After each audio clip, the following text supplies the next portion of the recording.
Alice 97.3, Sarah and Vinnie, Alice's morning show. Oh. Uh-oh. Damn it. Mark it down. That's a way to start It's the nice show. to hear that, though. I like that. You want to hear it again? Yeah. It's a little low. It's really low. low. I pressed the wrong button. Hang on. Oh, They're it's both music on the to my same thing. ears. They're right next to each other. I don't even know who that is. Who is that? It's that guy that was our PD for like a minute. Right Mike when you got back. Preston? No. Yeah, maybe it was Mike Preston. Read it. Hit it again. Hang on. Hated that guy. Hold on. Let me get rid of this. You hated him? It could be who that was. I don't know who I that believe is. I was told at one point that was Mike Preston who did that. Oh, okay. I can't remember the guy's name. Let's just start over. Was he the guy who was here when I got here? Got back? I mean, that's Mike Preston. Yeah. It's so funny. There was like such a run of PDs for a minute there that Well, it was Peak and Chris Mays and then Preston. No, and then Charisse rolled through Carol and Frugelman. Was barely here a minute. But I thought that she was here right before Michael Martin. Yes. So Mike Preston, if that's the guy, which that sounds Preston right. was there at the same time as May.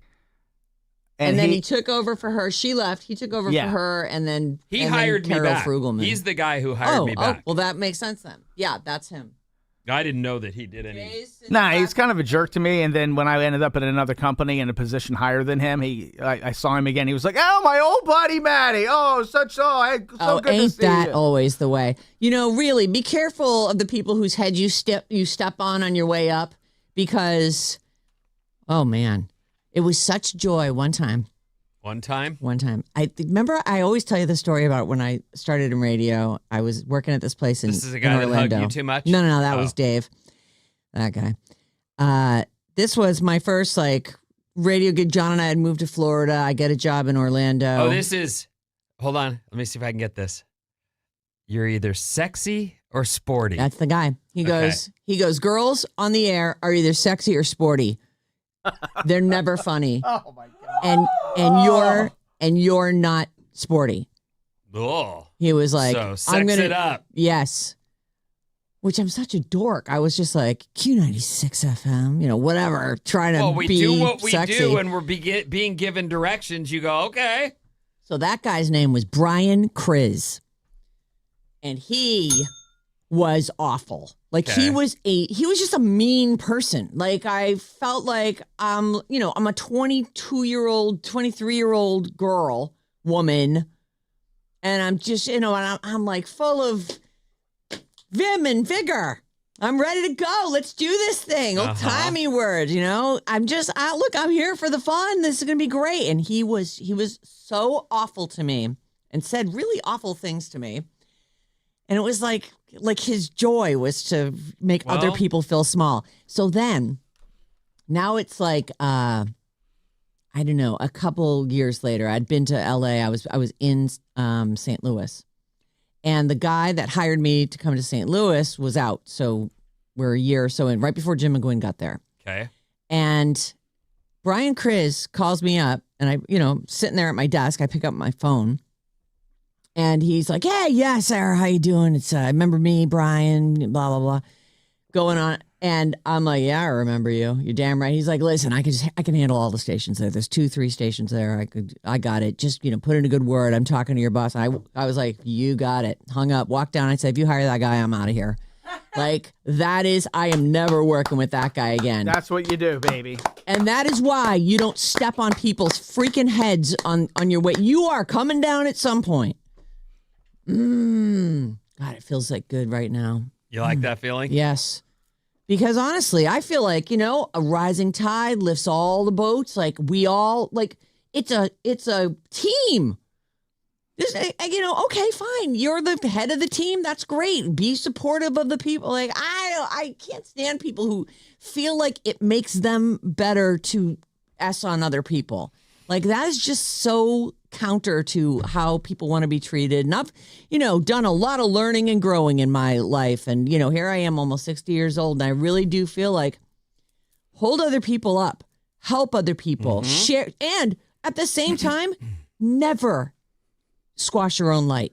Shine your light. Your light lights the whole, everybody gets lit by like you've got to be good with who you are and proud of the people around you. Like it's just it isn't a difficult thing. And the more you do it, the better it feels. It is fun. I had a guy when I was coming up in West. Wait, are we talking about it's fun to get revenge? Yes. Yes. Okay. Oh, yeah. Back to the revenge. I did. Just that right after that. The shining speech, we're light's going green, back to revenge. but the Okay. revenge is the fun part. Right. Well, Sure. you take the terrible pee, like, oh my God, get out of here. He told me the whole time I was a DJ at my first station in West Virginia. Matty, you're a smart guy and all, but I wouldn't be applying for those jobs in Pittsburgh and places like that because you just don't have the pipes. You just don't have the pipes. And then once I got into New York City and was doing mornings, I got to run into him and tell him, wow, I never did make it to Pittsburgh, but I seem to have done all right with these pipes anyway. But, just didn't want, just no encouragement at all. Just like, I know. It's why do people have to? I don't know if it makes people feel better when they. I think so. I think that take somebody else down. Yeah, I didn't. I was very lucky. I didn't have that at all. You didn't have anybody give you a hard time? No, I had two people that were incredibly encouraging. And so lucky. My first PD was like, kid, you got this. That's nice. great. Like, you just keep doing this. You got this. And I was, okay. And turns out you did have it. He was right. He saw I it. wish he wouldn't have been so encouraging because he was like, if you want to do radio, you're doing it. You don't have to go kill yourself at junior college when you've already got the career Quit right out in college, front buddy. of you. And I was like, well, that was what I needed. Yeah, that is great advice. Thank you. I am now available at all hours whenever you need me. Talk about self-serving, I right? suddenly dropped out of college. I'm glad my parents were insistent I finish because I was working in radio while I was in college. And at one point, I was just like, why am I doing this college thing when I've already got a career? And they were like, no, son. Damn. No, that's smart. You I need wish to get- I you need to should get have that No, finished. you shouldn't have. You're should fine. have. Look at you. You turned out You're amazing. smart as a You're whip. School of hard knocks. That's not it. It's just the school of life. finishing things and having, you know what? I wasn't sure I would have kids at that point. Didn't even think, it wasn't even a speck in my head at all. But now I look at it and go, I really wish I'd finished just because I'm raising kids and I want them to finish. Whatever it is. Finish cleaning your room. Yeah. When you start something, finish it. Yeah. So, but it doesn't, Well, I feel much better. I'm having like a really terrible hair day. I've been very upset about it all morning. What are you talking about? I mean, I know. Me and Bob are having you know what I love about Bob? You say something, you know how sometimes people will fish for compliments or people will fish for some kind of like, Yes. tell me a lie. It's fine. And I was just like, she catches me looking at my reflection in the window out there and just like trying to fix my hair. And I go, oh, just like, I can't help me with my hair or something. And she's like, yeah, this is maybe the worst I've ever seen your hair look. I did it. I said, yeah, it's not the best today. Yeah, something like that. It's not the best hair day you've ever had. But like I appreciate that. She didn't blow any smoke up my skirt. Like it was. That's funny. This thing is to the say. first bad hair day she's had, though. I also said that. So I know that was felt pretty bound good. to happen eventually. It's one length now. Like I don't even know what I can do with it.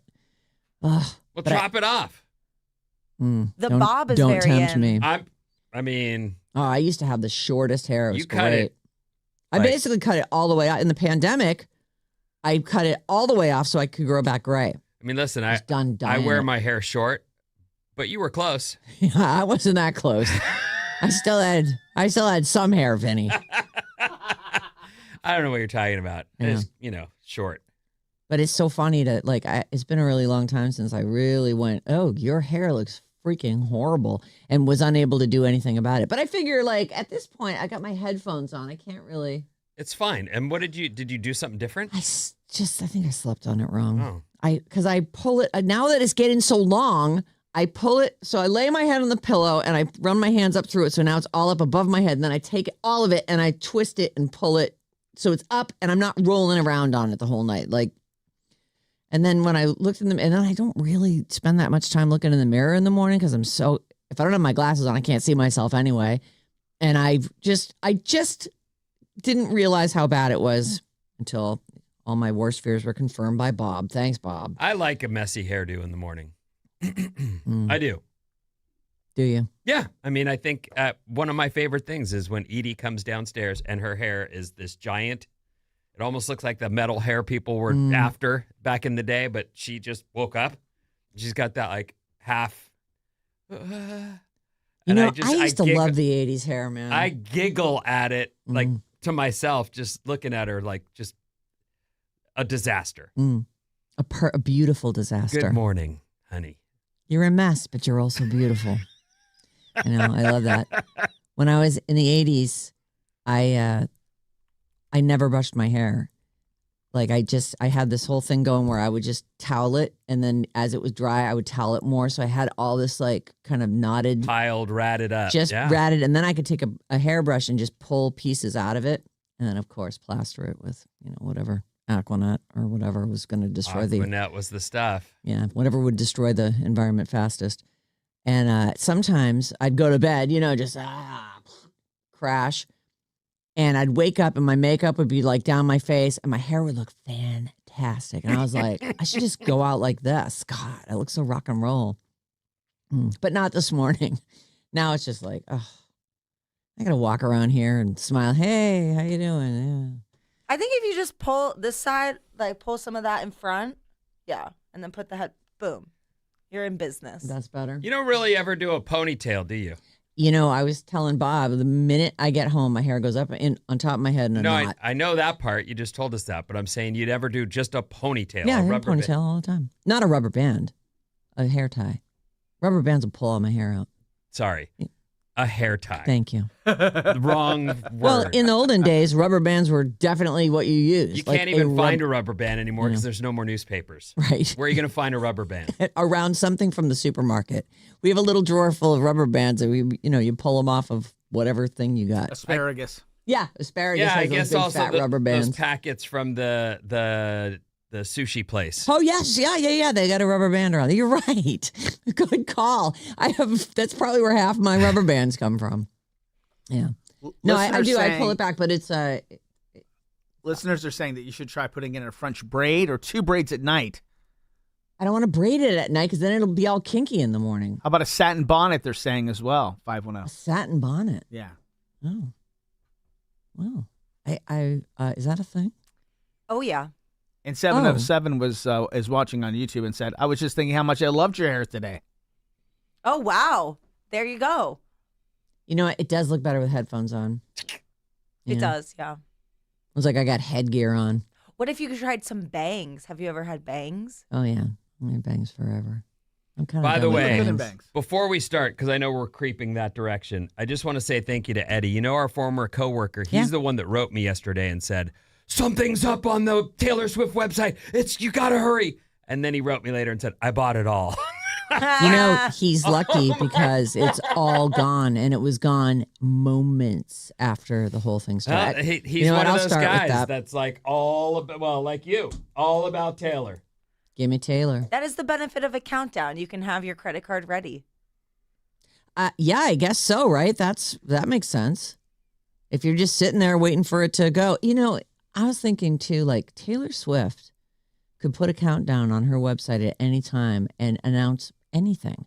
Like, if you want to get the word out, you got to get to Taylor Swift and be like, put a countdown up. Listen, we're having a flash sale. Well, wherever. I want to believe that her fans have never felt burnt. And so she's developed this. If she wants to run for president, she'd win. I think if she starts burning people or announcing crap that's stupid, not related to her at all. Obviously, it would have to be Taylor Swift related. Like, it's time for world peace, everyone. It starts now. Taylor doesn't believe in peace, actually. Yeah. Yeah, she does. She does like a good beef. What was that tour about the snakes?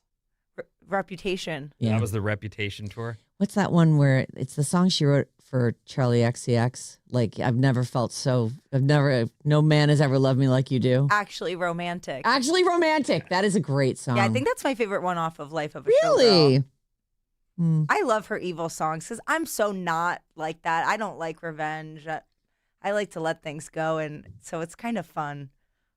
Well, I've known people who hold on to a grudge for forever, and it just doesn't seem healthy. Nope. Yeah. But Taylor seems perfectly healthy. And by the way, that's where a lot of inspiration for a lot of her stuff comes, just the way she feels about something that happened before. You know how I'm going to let this out of me? In song. As an artist, I imagine you start to learn what inspires you and what helps you work, and you probably have to go find that, dig that up. Yeah. I know a lot of athletes to inspire a performance, will be like, I hate that guy. That guy right there just stole my wife's, pocketbook or whatever. Sure. Killing that guy. Whatever and it is. That's Michael Jordan. That was that really? guy. Oh, God, yeah, that guy was. Like, I just hate. Find reasons to bury you. Well, he was the whatever best. gives you the edge. Yep. Beef. All right, we're going to take a break, play a song here. Does this have an intro? It doesn't say if it does or not. I'd love to hit a post, but maybe that's not going to happen. I think I might start right You got out. this. No, I'm just going to do this. Taylor, I'll talk a little bit about the whole thing and all the things that you can't buy anymore because they're all gone. And horror movies. Scott Budman's on the show today at 7:30 this morning. We're excited about that. And we'll be back after this one from Bruno Mars, KLC HD1 San Francisco. Yeah, nothing to really walk over.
It's very sexy song. Sex by the Fire. You like Bruno in that way? No, I don't. I actually, the older I get, the more I just laugh at silly romance in songs. God, all that sounds awful to me. Champagne and strawberries or something. I can't even remember what he is. Lucky for you, that's what I like. Oh, okay. Enjoy. Hi, it's Alice, 97.3. It's an easy guess. He's not a married guy, right? Oh, yeah. I'm going to say that Bruno, I don't know what his deal is, but I'm going to say Bruno Mars is enjoying life. I would be very disappointed to hear that Bruno Mars wasn't having a party. Yeah, me too. Yeah. I want that guy to be happy. Keep making talking good about songs. Whatever. Right. Champagne on ice and what else? Right. I don't know. I think satin sheets or something and No thanks. all those other crap that he did. Diamonds and. He's single. He had a girlfriend up until February. Oh. And then he was Hot for like, the I'm summer. going on tour. Have a good time. Bye. This part of the show is brought to you by Creative Energy. Take better care of yourself with Creative Energy's June wellness event. Hot tubs, saunas, cold plunges, and endless pools. You can save on them all. Visit a Bay Area showroom or creativeenergy.com today. My Creative Energy location is in San Rafael. Hello, Cole. Hey, Cole. You can call or email us anytime, 800-400-3697. And our regular business email is Sarah and Vinnie at odyssey.com. If you want to be a contestant on Bridge the Gap, that's where you would send your information. Make sure you include a phone number so that Maddie can contact you directly. And if you want to get a problem solved, we've all got them. And we're sitting right here. Free advice. Bad advice, but free. You can send it to badadvice973@gmail.com. Whole separate one. Although I suppose if it wound up at the Sarah and Vinnie one, you could just forward it to me. That'd be fine. Taylor. Mm-hmm. So it is official. Taylor is part of the Toy Story franchise. She wrote an original song for the Toy Story 5 soundtrack. It's called I Knew It, I Knew You, and it comes out on Friday. She reunited with Jack Antonoff on this one. Is there even a clip? No. There's nothing. I not even a morsel. I don't have anything. Okay. No. I love Jack Antonoff. Well, she's written a lot of great music with him. All the best stuff. Which is the best thing? The one 1989 album. Oh, the whole album. A lot of it. You know. Folklore, Evermore. See, I don't love those two albums. That's fair. Yeah. Like of all her stuff, they feel, I don't know. And what was the one that came out? The Tortured Poets Department? The Poets Snooze Fest, I think it was called. I didn't, no thanks. That's because you're in a very long, healthy relationship and you've probably gotten over all of the torture that people have put you through. Yeah, probably. Those albums are really for people who have never gotten over anything in their lives. You know what my favorite record is by her? Lover. Exactly. Because it's all about this great relationship she's in. I love that record. Boring. I don't know that you have to connect to the lyrics of every song, but I appreciate that you do and that you even know you can name. There's songs in rock songs there's lyrics in rock songs that I love where I go and look them up and go, this guy's not saying a damn thing. Yes. Mm-hmm. There's a bunch of nonsense. It's just a bunch of words that fit into the cadence of the song. Right. And it's okay because I love the song, but as I now realize this why I means can't nothing. get the lyrics, because none of this makes any sense. Right. Or you read the lyrics and you go, oh my God, this song's about marrying a 13-year-old. Yes, right. Yep. Oh, man. Oh, man. I wish I didn't know. Right. So the Taylor thing, and I have stayed away from most of it, although I told you Eddie's the guy who tipped me off to the countdown. I hear this song has a country lean. It does. In fact, it is written for Jessie, the cowgirl. Okay. So her being back with Jack Antonoff, I actually think is pretty cool because I thought there might be some trouble between them. Remember Margaret Qualley, who is Jack's wife? She was doing an interview for something, and she was asked because he didn't participate in this latest one, The Life of a Showgirl. And so I think, and I'm sure, listen, if it occurred to me, I'm sure there are plenty of people ruminating, oh my God, have they broken up? What's going on? Because she was a little snippy when she was asked about the latest Taylor, like, did you get to hear it? Because her husband is a longtime collaborator. So I'm glad they're back together. I think it's cool when people collaborate because as an artist, you can sit down in a room and you're not live, you're not playing a show, you can sort of work out a song. It Yeah. might take, they're like puzzles almost. I hear. I'm not really a songwriter. I think I said. Sometimes you have it in 5 minutes. Other times someone's got a cool riff and somebody jumps in and starts putting a bass line on it, changes the whole thing, and you. And so they can piece these things Yeah. together, and different people have different, inspirations and whatnot. And I think that's really cool. Like for us, switching, like even Mason's great. She came in, she was good, but you have a rhythm with certain people when you're Yes. live. It's Someone totally you different. collaborated with for a long time. Right. You know, you know what they bring to the table. You know if you give them this, they're going to give you that. I'm interested because she went a little country on this, and I get it. She's Jessie, that was the graphic on the website. But Antonov's no country guy, No, he's a synth guy. right? Yeah. So it'll be interesting. I to hear can't how wait to hear sounds. it. I Yeah. can't wait. So we're going to hear it on Friday. Taylor said, here it is. The song is inspired by, quote, rootin' tootin' cowgirl Jessie's ongoing journey. That continues in Toy Story 5. Taylor says, I've always dreamed of getting to write for these characters who I've adored since I was a 5-year-old kid watching the first Toy Story movie. I fell instantly in love with Toy Story 5 when I was lucky enough to see it in its early stages, and I wrote this song as soon as I got home from the screening. Sometimes you just know. Right? That's so rad. Of course, it wouldn't be a Taylor Swift release without 1,000 variations and ways to spend your money on her website. On the website, she was selling 3 collector's edition CDs. The single, an acoustic version, and a piano version, each with different artwork. And I can't believe that Eddie got all 3. Actually, I can because he's a super fan and probably has some kind of back door he can get in there. But they sold out. They're gone. They were gone in minutes. Let me look and see what he got, because he sent me a screenshot of it. And I was sort of like, oh my God, he got it all. Yeah. I don't know how long it'll take to get shipped to him, but it doesn't matter, right? That just goes in the vault. All the things that he's got, like everything that Taylor Swift has ever produced, he has it. Here it is. Let's have a look.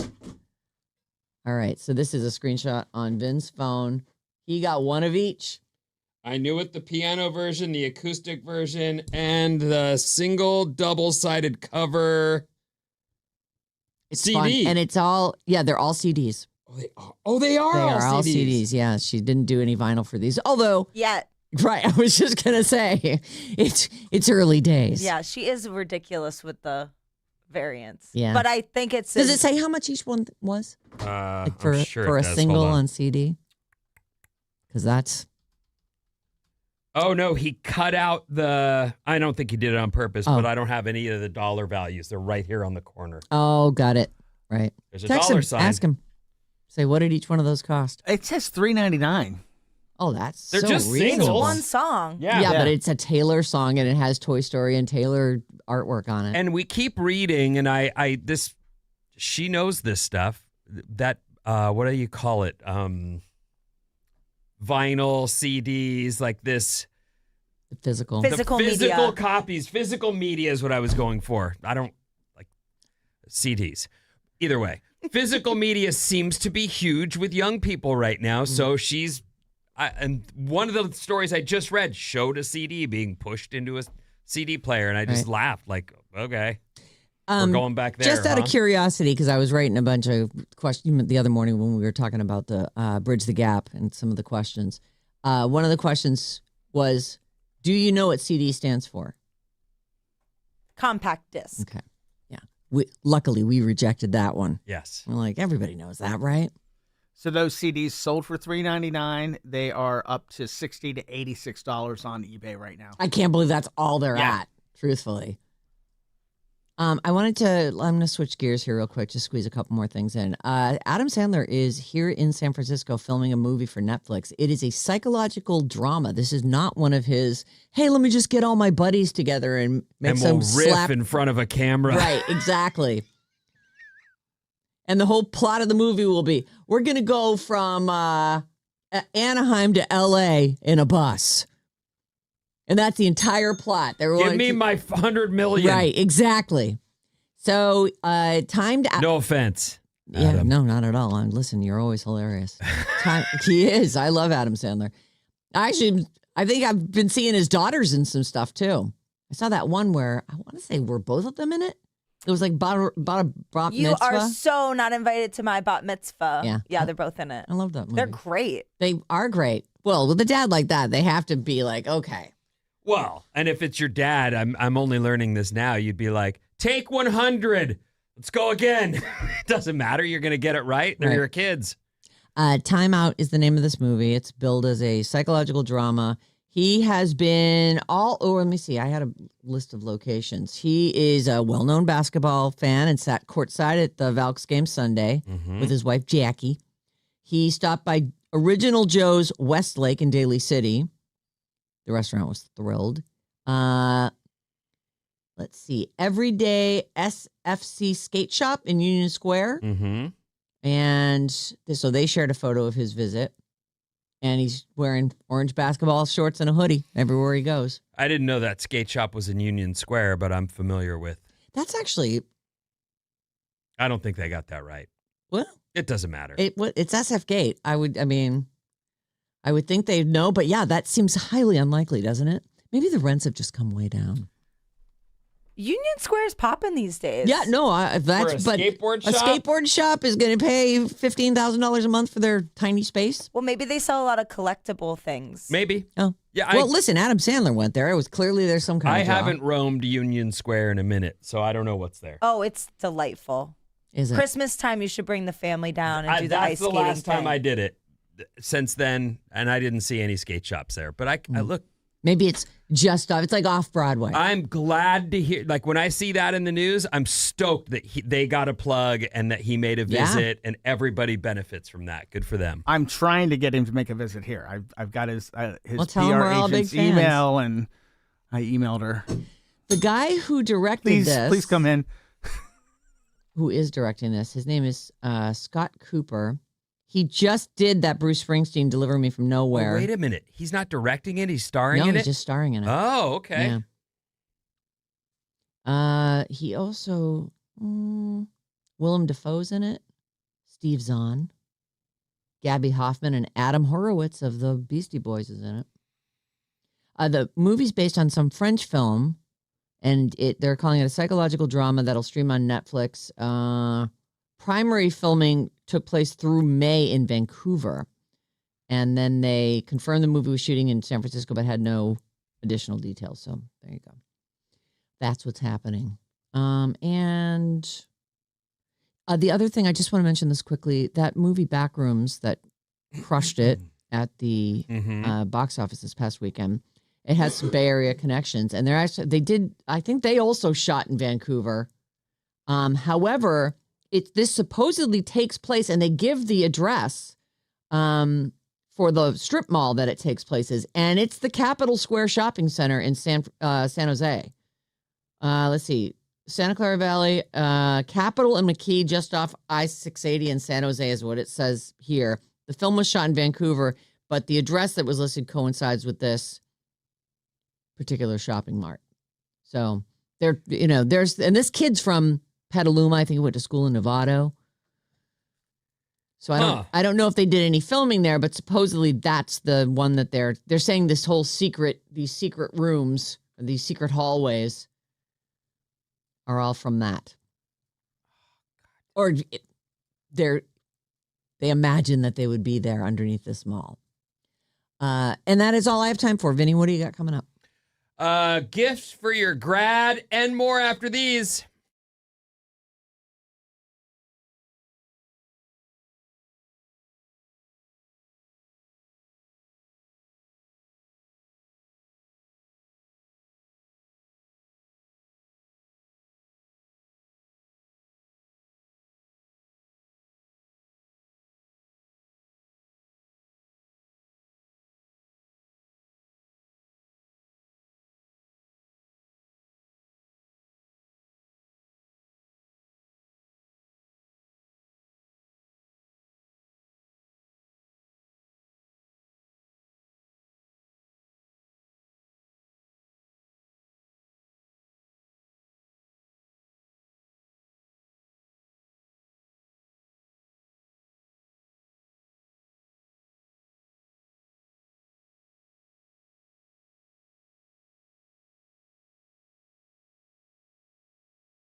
Ding, ding, ding, ding, ding, ding, ding, ding. Alice, 97.3. Sarah Vinnie, Alice's morning show coming up at 7:30. NBC Bay Area. Scott Budman will be joining us on the show.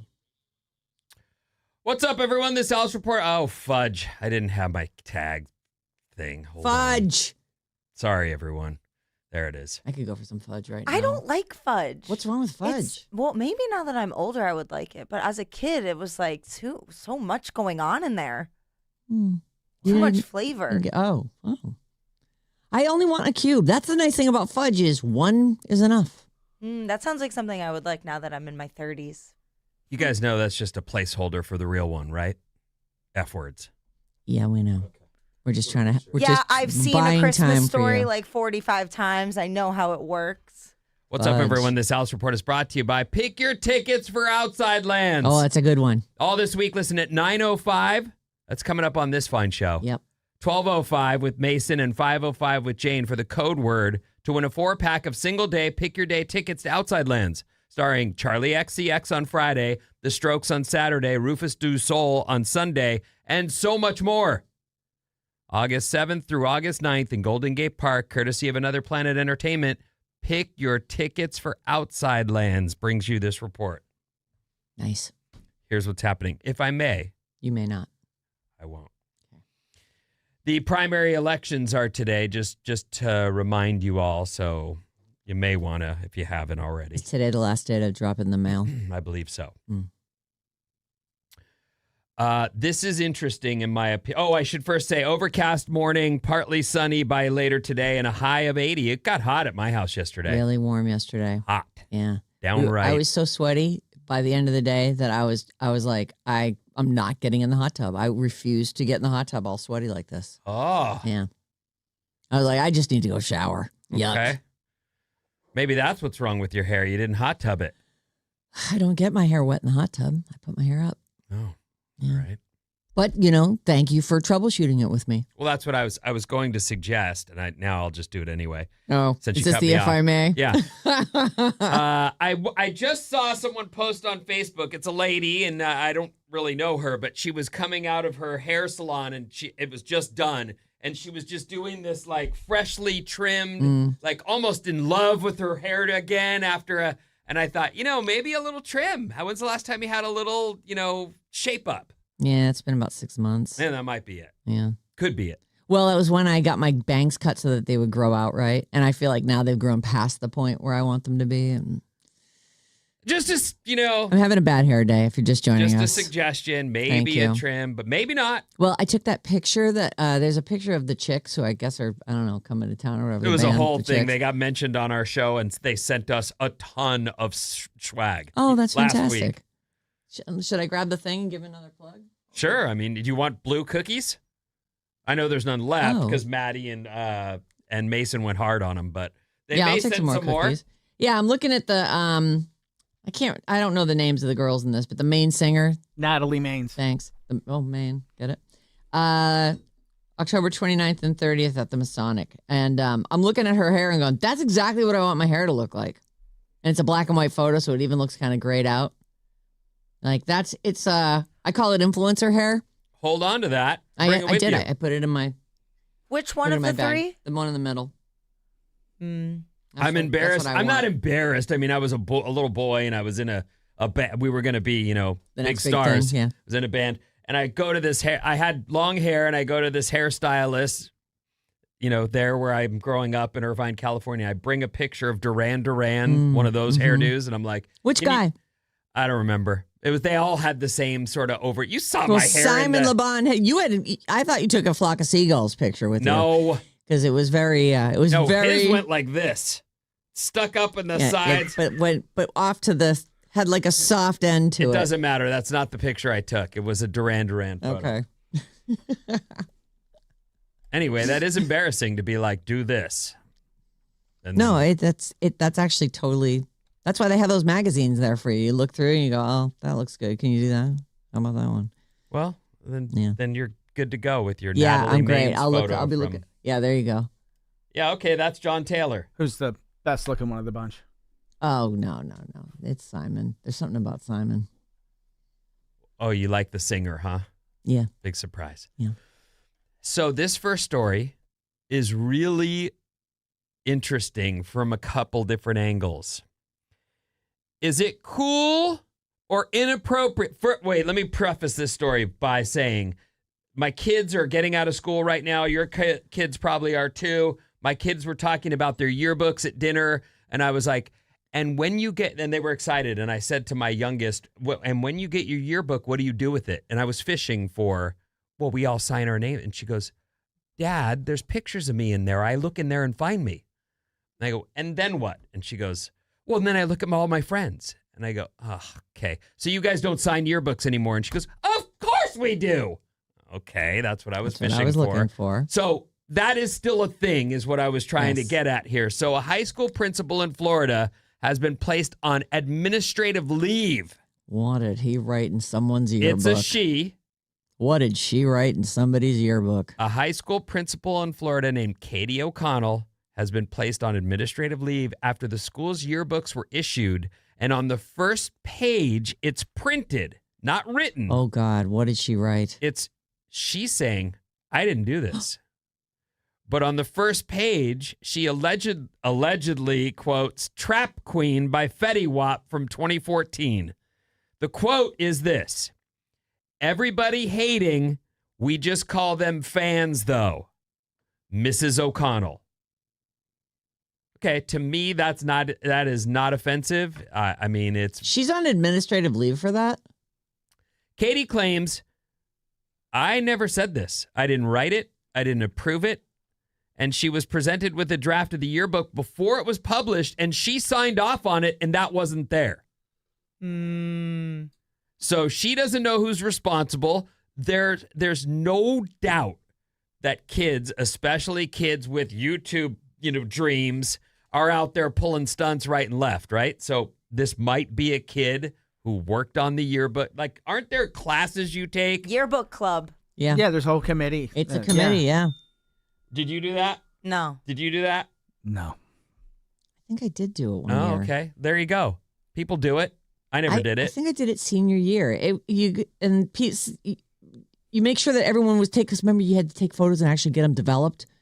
And we would search for all the pictures for the. I think I might not there have. were always photography classes too, and those kids were the ones that walked around taking photos of the other kids. Right. Anyway, I don't know. It feels like a prank by somebody who was in the yearbook club. Yeah. And I'm sure they'll, figure this out. I don't understand why she would be in trouble for this. Even if she had put it, it's kind of funny. I Agreed. completely agree with you. And that was I was going to come back to that. Like that. Why is she on administrative leave? What are they saying? It says she's saying in her defense, not only was this not in the yearbook I signed off on, but one of the tells that it's not me is it says from Mrs. O'Connell or signed Mrs. O'Connell. She says, all my students for all these years know I go by Ms. O, not Mrs. O'Connell.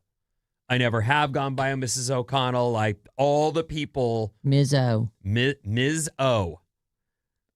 So if she was putting a cool quote in there from Fetty Wap, Right, she'd she definitely would've put sign Ms. Ms. O. O. would have signed her name the way she's cool. known.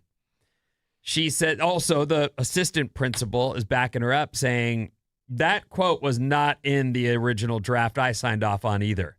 What state is this in? Because it's giving racist on some level. Like, what is wrong with quoting this song? Well, that's also part of the story here. So the possibility that this is a student prank is high. Yes.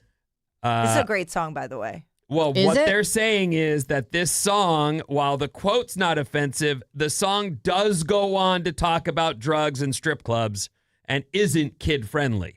But the quote is. Most music is not kid-friendly. True.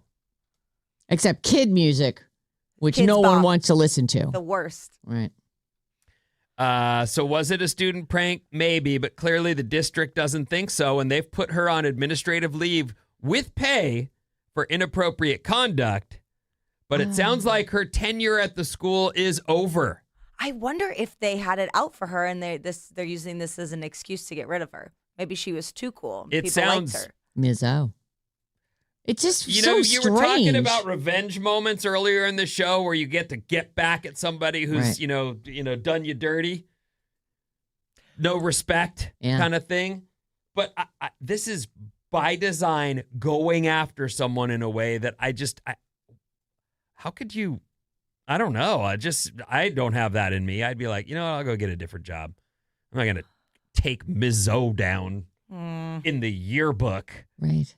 To teach her a lesson. This for almost what? feels like there has to be more to this, because honestly, you might think to yourself, oh, that's a little weird that she put that, but administrative leave for it? Well, and kids listen to not appropriate for kids music. Here's what I'd say. This sounds like a kid that wouldn't ever expect someone to really be in trouble for a quote that is not even, as you say, offensive at all. Right. It's not.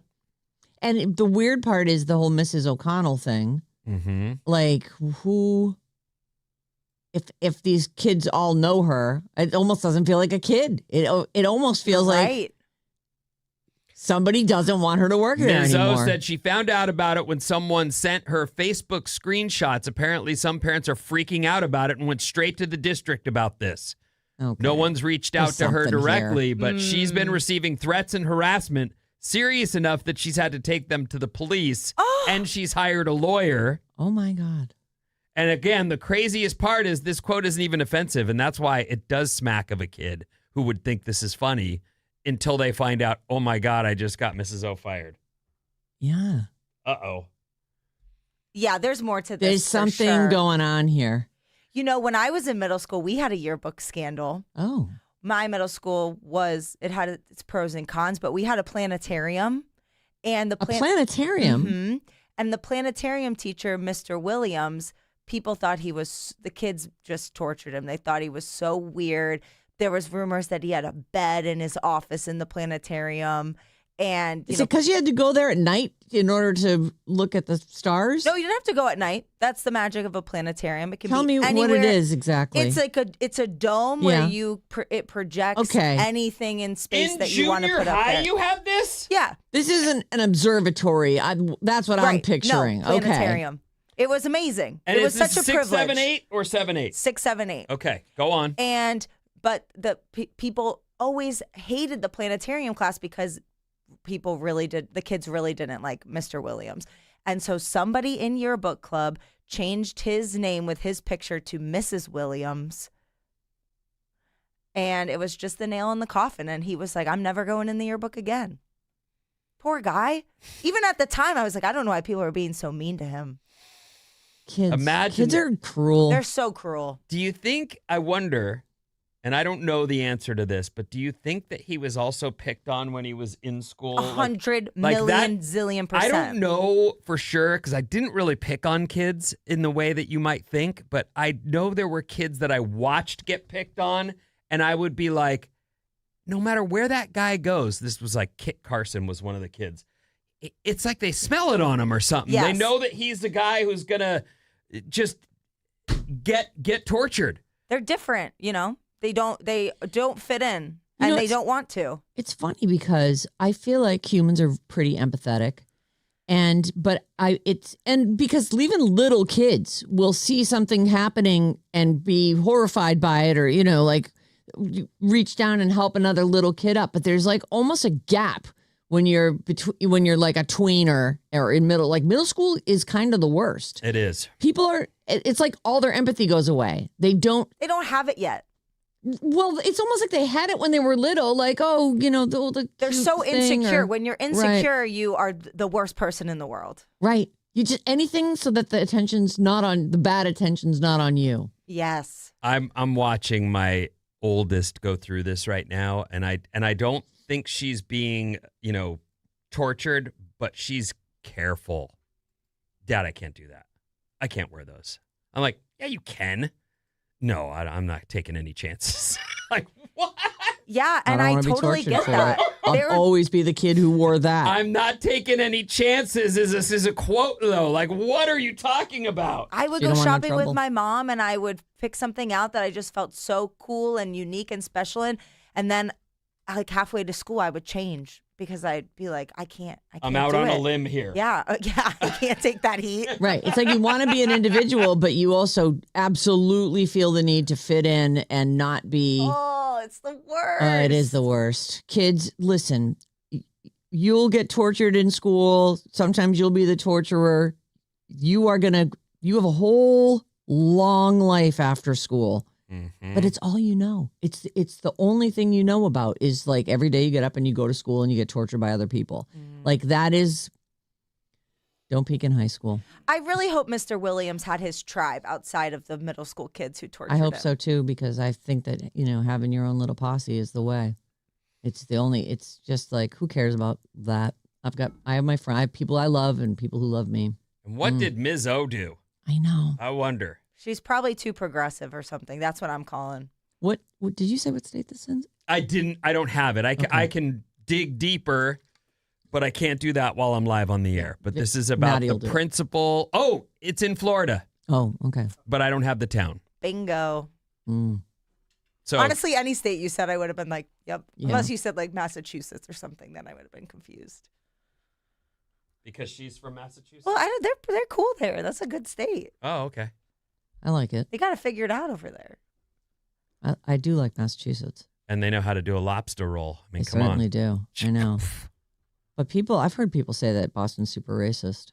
I have heard that all of the athletes will avoid playing for the Boston Celtics, who have an incredible history, are like, the things these guys in the audience will say to you will make you want to quit. There are really rough. There's some pretty rough areas in Boston, and it's and I don't just mean like in an urban way. I mean like there are places where people have like generations of people live in Dorchester, and they're a certain way, and this is how it's done, and you're a F word if you don't think so. Whatever. Like there's a lot of that. There's some like rough around the edges. I grew up in people. a pretty racist, Appalachia and southern parts can be, you hear a lot of racism. The worst racist things I've ever heard were people I know from Southie. South Boston is just notorious for it. I've heard people say things. I'm just like, how did you even come up with that? It was so racist. Our text number is 800-400-3697, and there's Maddie. Hey, everybody. Let's see here. 707. Does the yearbook scandal sound like it sounds like it might be an adult in the administration or another teacher? They sound out of touch. That's why I think it's an adult. They don't know what the quote that the quote's not offensive. They didn't know how she describes herself to her students. I think it's an adult. Also, that song's 12 years old. It is old. Yeah. 707. Be careful, Vin. When my daughter was in second grade, she put my cell phone number in all her friends' yearbooks. I got a lot of calls. Haha, Jody and Fairfield, listening on Odyssey. The cell phone thing is weird, and I'm watching my wife sort of share her phone with my kid because we're not giving her one. Right. So my wife has very generously allowed her to use it to text her friend groups and stuff, and I can't believe she's willing to go through it because the kids, there's no fence, no timing, just they're at it all the time. Mm-hmm. But she's doing that as a way for her kid to not be singled out. She wants to be part of the group. Right. We're not giving her a phone yet, though. She's 12. Yeah. I don't know It's when you getting to guys be about decide. Like, time. when did you give your kids a phone? Well, by the time my kids were, 12, 13, 14, that was when the iPhones first started happening. When did they come out? Like 07? 07 or 08? Yeah. So my kids were still definitely too young for a phone at that point. And I think that they at one point had those little flip phones that only had two numbers, like emergency and mom or something like that. I would Firefly. say, yeah. When That's did you- exactly what it was called. When did you get a phone? I got a phone right away when I went into middle school because my parents were divorced and distracted. They needed to be able to find me, Yeah. I think that probably by the time they were 13, 14, they definitely had their own phones. Were your parents dating when you were young? No, So they weren't rolling people through the house at No. different times? no, they're old. What? How old are your parents? People like love, My even dad's- when they're old. My dad's 80. So your dad never remarried? No, neither of them And your had your mom's serious relationships. in her 70s, right? My mom's 69. Oh, okay. Oh. They never even dated again? Well, if they did, My they mom maybe dated a did it. little, yeah. They would do it when the kid wasn't around. I knew about the couple boyfriends she had, but she doesn't like anybody that much. Wow. She likes you. Yeah, she's obsessed with me. Mm-hmm.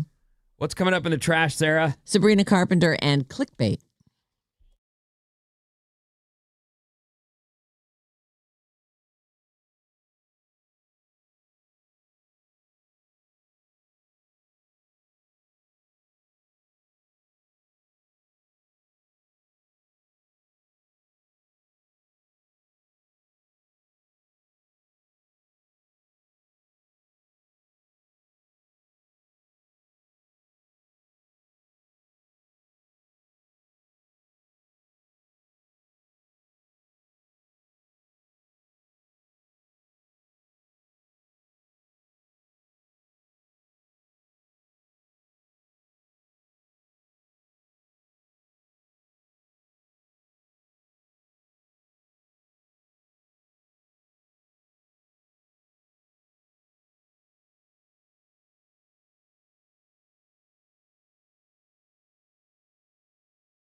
Oh, yeah. Alice, 97.3, Sarah and Vinnie. Alice's morning show. Thanks so much for being here this morning. Little on the foggy side, but Vinnie assures me it's going to clear up and be another nice one. Should see partly sunny skies depending on where you're at today, and a high of 80. Nice. That actually seems cooler than yesterday. Yesterday got hot. Bridge the Gap. Tomorrow, 8 a.m., it's the generational showdown. Gen X versus Zillennials. Don't miss Bridge the Gap tomorrow at 8. This week, Oakland's own Zillennial Reverend Josh takes on our current Gen X champion, Jason, from Burlingame. Velvet 48. Check him out over there. Ding, ding, shame. You can call or text us anytime, 800-400-3697. We're open for business. That's what that number works. Your comments via text. You got something you want to yell at us, that's fine. That's always fun. Just phone call us. And email us anytime, Sarah and Vinnie at Odyssey.com. And if you want to be a contestant on Bridge the Gap, then that's where, send us a little mini resume about yourself. Maddie always asks for 5 fast facts about yourself. Okay, let us begin with this. On television tonight, the Stanley Cup Finals begin, for those of you who are interested. The 21st season premiere of America's Got Talent. That's a summer show. It's an NBC thing. I watched the first season of this 21 years ago, I guess. And I want to say, maybe Howard Stern was one of the judges. Yeah. So I watched it. I love Howard, and I thought that was that'll be interesting to watch. And I want to say that Howie Mandel's been on it the whole time. Is Heidi Klum still one of the judges? Let me check. I don't think so. But it's funny because it's such a marker for me. I know exactly where I was when Survivor started, and even though I don't watch America's Got Talent, I remember we were in Plymouth, Massachusetts, and the kids are out. Yeah, we're gonna watch this, and it's 21 years go by. Oh, by the way, today is my son's birthday. How old's that guy? How old's my oldest son today? 27. I'm going to guess 27 too. 27 is the correct answer. Riley, you're such a good boy. Happy birthday, kid. Love that kid, my darling boy. Yeah, these shows, I don't watch the America's Got Talent. I feel like it's, grab bag of talents feels kind of lame to me, all the different stuff. I also am I understand Stern and other are paid big money to take this crap seriously. But you'd also think any one of those people that's paid big money, if they were given truth serum, would go, get these people off the stage. What are we doing? Yeah, they are allowed to say that to them. Do they say that? Well, they give them, I think they get a golden ticket. Is that their thing? I can't remember. No, that's American Idol. Okay. I thought that was a ticket to Hollywood. Oh, yeah, you're right. I think they get a golden ticket, but the judges are Simon Cowell, Howie Mandel, Sofia Vergara, and Mel B, who left and then came back. Currently. Okay. I just don't have an interest in this. Yeah. I know. It's, I feel like when something big happens or, something goes down, I am going to see it in my prep. And at that point, we've certainly watched clips from stuff that's happened on there. And isn't that where the guy... The stunt man got blowed smashed up between two cars while he was practicing for his stunt? I like the show. My friend Scott Simon is one of the musical directors, so I've gotten to go watch it live, and it is fun to watch all the different talents and things, and it's a cool experience. I feel like when I heard about that one where they took these two cars, there's a big scaffolding, and two cars are hanging like pendulums, one on either side, and they are going to let them go in however many minutes. And this guy's in a straight jacket hanging between where they will smash. So he's going to have to either free himself and drop, or maybe he has to climb up, but he doesn't make it. And it's on camera. That's stunts. Right. So I feel like it's gotten to the point now where you can't just go on there. I'm not sure where that lady from England who wound up, she sang a song from Les Mis. I thought that was X Factor. Yeah, but, maybe. That was X Factor. Yeah, okay. I think that was in Susan England. Boyle, I believe. But that's what I'm saying. Even something like that wouldn't fly now. You need to, they've upped the ante so far that they're smashing people between cars. Well, that's what I'm getting at is, to me, this is a show where they'll book a guy who's on a unicycle juggling bowling pins. Like, I don't want to watch that. Oh, that's the Maddie found the video. Oh, wow. And the cars are just going to smash head on. Wait. He doesn't make it. But we didn't get to see I it. don't think they show it. Oh. Did they stop it there, or are you stopping it there? They stopped it there. They stop it there. Oh. They don't because they it. don't want you to see the guy get smashed between the two cars. Oh, no. Oh, yeah. This is America's Got Talent. Oh, this is America's Got Talent Extreme. I didn't realize there was more than one iteration, but of course there is. We have a successful show. Let's spin off some I don't know. side shows. You know, the people who like to get Ms. Zoe fired also Right. like this kind of stuff. So today is the 21st season premiere of America's Got Talent. Enjoy. There's your summer viewing. The 8th season premiere of Love Island, which someone's already gotten thrown off of for using the N-word. That's on Peacock. And that Bear Grylls is Running Wild. It used to be Running Wild with Bear Grylls. I don't know. I've watched a bunch of his No, shows, it's though. Bear I'm Grylls a fan. is Running Wild. That continues. It's a comedian whose name I don't know. Okay. In case you were waiting to hear, apparently it has now been made official by, I feel like everybody knew this, but HBO is saying, yes, officially Euphoria is over. That is the end. The finale this season is the finale of the show. No spoilers because I haven't caught up. Yeah. Oh, I'm not. And honestly, this, Do you watch it? I don't. Okay. I don't. But it's funny, a lot of big stars have come from that show, and they've done it over the course of many years. Like these 3 seasons, I want to say it started a while ago. There was a huge gap between seasons 2 and 3 because of COVID and the strikes, and then they're all so famous they couldn't get their They're schedules all so together. famous. Like everybody that was on, like Jacob Elordi and Sydney Sweeney. Zendaya, obviously. She's humongous. Yeah, and are there other breakout stars from that? Those are the 3 I know, and those were the ones you always saw in the trailers for it. Well, the young man that passed away from Oakland might have become Angus? that. I think so. Angus Cloud. He looked like he's a handsome kid. They said he was really talented, but I never saw the show, and he passed away before he ever did anything else. Yeah, he died a couple years back now. Yep. And there are a ton of spoilers. Don't look at it if you're not caught up. Just read headlines. Don't read, because I mean, even just in the first paragraph, I'm like, oh, we can't talk about the death. It didn't say who.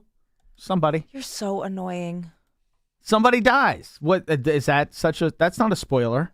There's a lot of people on that show. Don't rage bait me right now, Maddie. oh. Speaking of clickbait, I'll skip over my Sabrina story and get to this. So,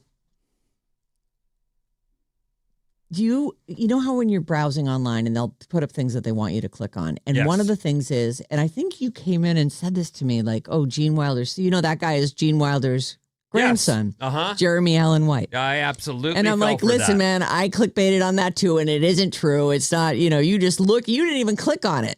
You just assumed that Well, was they both like, have curly hair. What? I know, they do look alike. So I saw this story this morning. I'm like, somebody get Jeremy Allen White on the phone. There's a Gene Wilder biopic that's being put together. Oh. And I'm like, he's made for it. Is there anyone who hasn't seen that clickbait? Like, you can't believe these guys are related. Even though they look exactly alike. Loved Gene Wilder. Me too. And some of the stuff was the stuff he did with Richard Pryor, for sure, but also he did stuff himself, and he was great. Yeah. Great. Gene Wilder is also the original, the thing I know him from the earliest, I guess, for me, because I would have been a kid, is the Charlie and the Chocolate Factory. Mm-hmm. He was just great. But I can't remember the name of the train movie he did with Richard Pryor, but he did a few. Crazy Something also is another movie with Richard Pryor. They were good together. Yeah. They did do a bunch of movies together. They all kind of blend together in my head. How many do you think? Stir Crazy was the big one. That's the one. Stir Crazy, yeah. And then they did the one where one of them's blind, one of them's deaf, I think. Oh, yeah, yes. Hear No Evil, See No Evil, I believe was the name of it. But those movies with the two of them together were very, very funny. Yeah. So anyway, Jeremy Allen White, I'm sure sitting by a phone somewhere going, yeah, am I getting the call? And he'd be so how funny would it be? I don't know. He just did the Bruce Springsteen one. Like, are you going to become a biopic guy? Whatever pays the bills. Yeah. Right? I don't know. I didn't watch don't know how many people watched the Bruce Springsteen biopic. I didn't watch it. Anybody? No. Anybody? I actually did. Oh! Well, because I don't know that much about him, so I thought it was a good opportunity. And? It was interesting, Yeah. mildly. Did you make it through I the liked whole the movie? music. Yeah, I did. I liked the music a lot, actually. Good stuff, that Bruce guy. That's what I literally hear. zero Right. interest in watching that biopic. Would you watch a Gene Wilder one? I might. If Jeremy Allen White plays him, I think that'd be hilarious. I It's like, doubt it. It's like clickbait come true. I doubt I would. Okay, let's go back to Sabrina Carpenter. Okay. So she was just granted a restraining order against a stalker she said was trying to get into her home. It's one of those things where everybody's got a Ring camera. And I'm sure at her house, I don't know where she lives, and I don't know if she lives in one of these mansions or what the access is. She has security, though. I think he actually confronts the guy on camera. Do you have a chunk for me? Okay, go ahead and roll it. So here he is. This guy, he's a 31-year-old man, and he comes up to, and he's a fine-looking young man. He looks like a cool kid. Looks like a tall, skinny guy. Long neck. Tall, skinny, long neck, and kind of bushy hair. Mm-hmm. And he's, ringing on the doorbell. And I want to say, does the security show up in what they've got here? No. Okay. So He looks, as I'm just trying to judge it based on what I'm seeing here, he's not, well dressed, but he No. doesn't look disheveled in a way where you would go, this person. he's like a vagrant. Or Yeah, something. you wouldn't say that. I don't know what his deal is, but And that little, there's the security guard. So this guy, though, has been apparently for look a at the couple place. months now. very small. Yeah. It looks, maybe that's like the guest house or something. Maybe. Or like a garage and you come up from below. Who knows? Okay. I don't know. This guy's name is William Applegate. And they've granted her a temporary restraining order. She got it yesterday. She says this guy's been stalking her and trying to get into her home. He can't be now within 100 yards of her or her sister, Sarah Carpenter. I don't know her. Can I have a picture of Sarah Carpenter? I guess she lives with her sister, lives in the Hollywood Hills with Sabrina. So Sabrina filed a request for a civil harassment restraining order against him on Friday, this Applegate kid. They're saying here he went up to her front door and tried forcibly to open it on May 23rd, an escalation of alleged stalking behavior that has been occurring since at least April. His pattern of stalking, trespassing, and surveillance has caused me severe and ongoing emotional distress, and I'm in fear of what he may do if he's not restrained by this court. She wrote that in her declaration.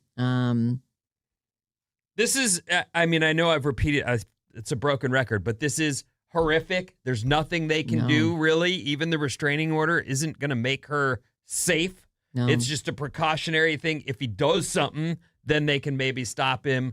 And this doesn't only happen to celebrities. I have a friend whose daughter had a boyfriend. She broke up with him, and this guy started this nonsense. And she had to get a restraining order against him, and the guy didn't give one you-know-what. He was terrorizing her because his poor little heart was broken or something. But she didn't do anything to him but say, I don't want to date you anymore. And partly because I guess she got a vibe from the guy that wasn't good. Right. But that happens For whatever reason. Yeah. If you want someone to leave you alone, They should just leave need you to alone, leave you right. alone. So it's really tragic that that's the way it works. Our freedoms benefit this dude and not her. Yeah. Well, and, it's scary to think that someone's got to do something before they can do anything about Yeah. it. It's like, and I get it, I guess. There's images from the Ring security camera. You can see him being confronted by a security guard with a flashlight. I guess that he was like, this is outrageous. I know her. She's expecting me. We're supposed to get the whole crazy thing. The people who say we're engaged or, there's always something in their mind. Didn't you just call it parasocial? Yeah, parasocial relationship. Right. Where they think they know the person and they feel like It doesn't even have to be that serious. It's, people have that with you. People who have been listening a long time, they know you really well, but you don't know them. Right. Well, that's exactly what the stalker that I had did. She was at the front door of the Fillmore saying, I'm his wife. And I was sitting there with my girlfriend when they came and said, your wife's at the front door. And I was like, I don't know what you're talking about. I don't have one of those. But I did already have a few occasions with this person. So I was like, I think I know who that is. And it's not. Right. Do not let her in. Sarah, have you ever had a stalker? I have. Nothing that escalated to the point where Vinny's did. But it's, there are definitely uncomfortable situations. But you know what? And it's like you said, it happens. And there's nothing you can do about it except report it, get a restraining order. I think if you've got a restraining order and the guy keeps going, now it can be you're violating an order. Right. So if he comes back, because I guess what he was doing is he's got a Prius, this Applegate guy. So he would pull down the street and then lay the seat back and just hang there and like slowly back up the street and until he could get a look in. But so they couldn't see him all that well, but he could get an eyeball over the top of the window. Ay. I know. Pulled his seat so it was more difficult to see him while he conducted what she said was deliberate surveillance and harassment. Once the cops showed up, he drove away. Well, Yeah. I'm sure it's nothing she can't handle. She was born for this. She is good at being famous. She knows how to act on. I find her I'm almost upset by how delightful I find her. Sabrina Carpenter. Sabrina Carpenter. She. I don't think I've ever seen her with pants on. No. Nope. There is actually this one video she made to promote one of her songs. Is TikTok. it the hitchhiker one? She has pants on. No, she doesn't. She has like the shortest little shorts on. Oh, yeah. I'm not even talking about that. It was just like a little TikTok video. You know how people do make those dances for their songs to try and make them go viral so that people will recreate the dance. She did one with her two friends where she's wearing jeans.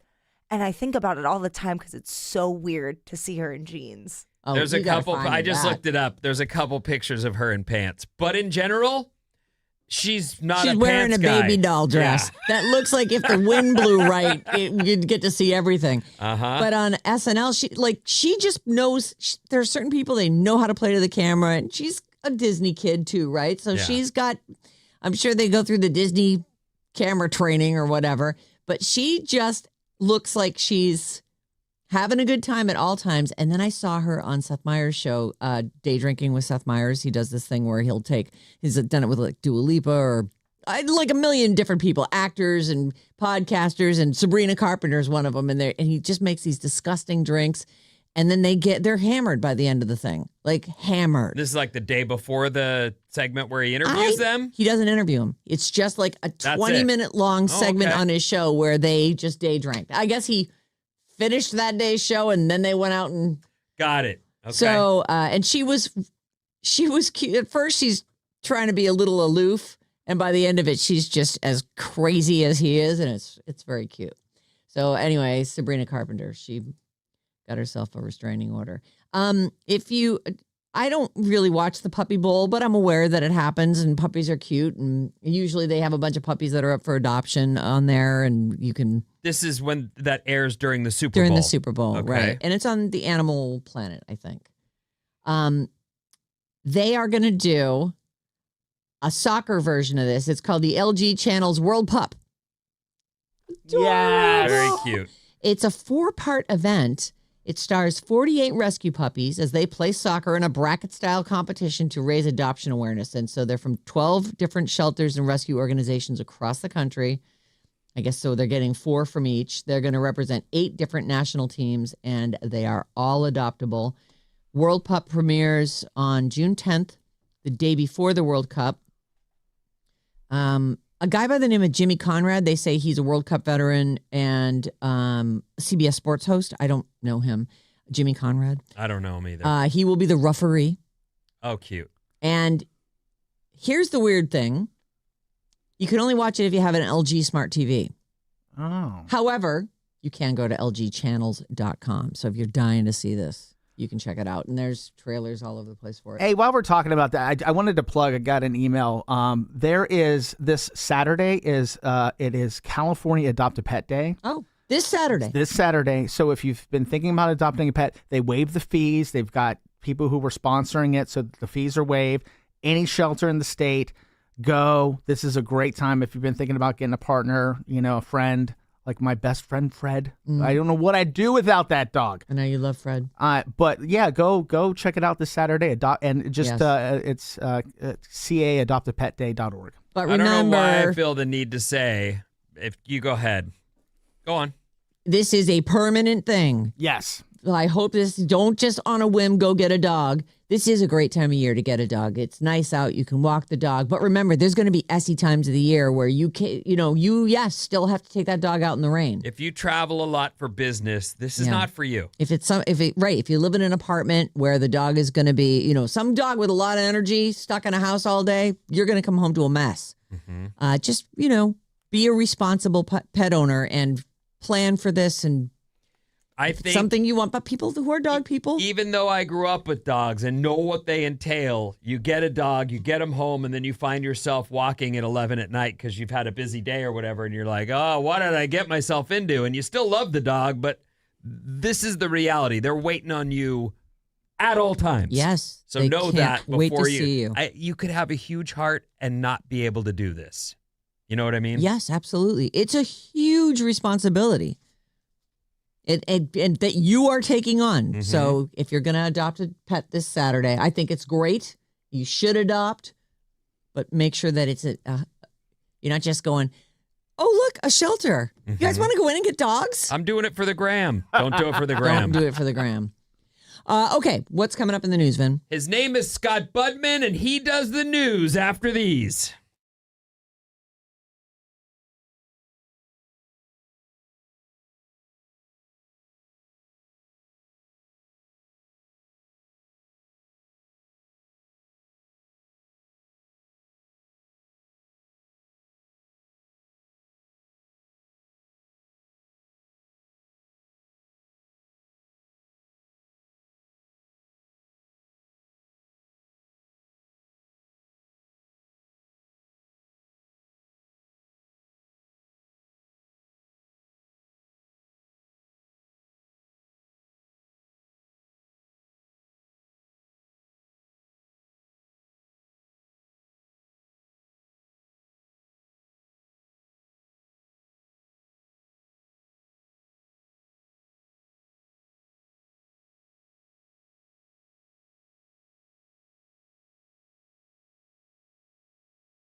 Wow, wow, whoa.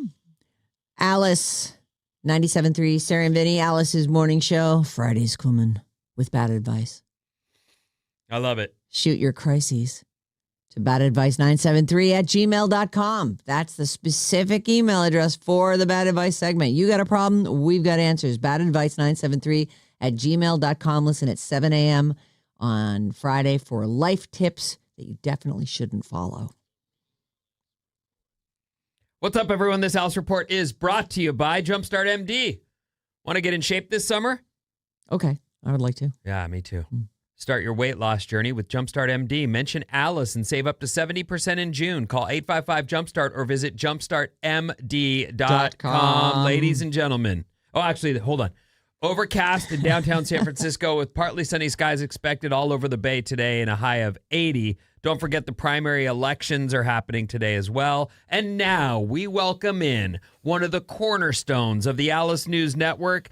You might also see him moonlighting as the tech guy for NBC Bay Area. But ladies and gentlemen, Scott Budman. Hey, Scott. Hey. Hi. Good morning, buddy. How are Thanks, you? you guys? Good morning. I'm good. Thank you. One of the things on my list, which we always have some idea of what you want to talk about, and the first thing on the list is one of those where I'm like, yeah, I hope you're going to answer this question. So Anthropic and SpaceX are going public. Do we want to buy that stock? That's written right here in front of me. Do we? Not right away, no. Hey, and didn't I hear that it's like $100,000 minimum buy-in for SpaceX? No. SpaceX is going to sell stock to the public, to you and me. But right now, what they're doing is they're making sure the bankers are lined up. They're making sure all the VCs get paid. That's why these IPOs are a little tricky in the beginning. Because on day one, and for SpaceX, it looks like it'll be on June 12th. So less than 2 weeks away, when you and I and the public will be able to buy a little piece of that company, which, if you're into space and the future of all this stuff and want to go to Mars, is great. Yeah. There's nothing better than owning a company. You get to show up to the shareholder meetings and vote, et cetera, et cetera.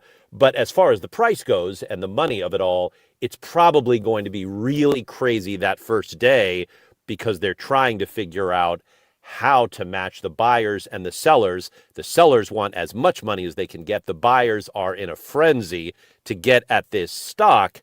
And the rest of us should probably sit back for a couple of days, maybe even a couple of weeks, and figure out where does this thing price? Where does it go?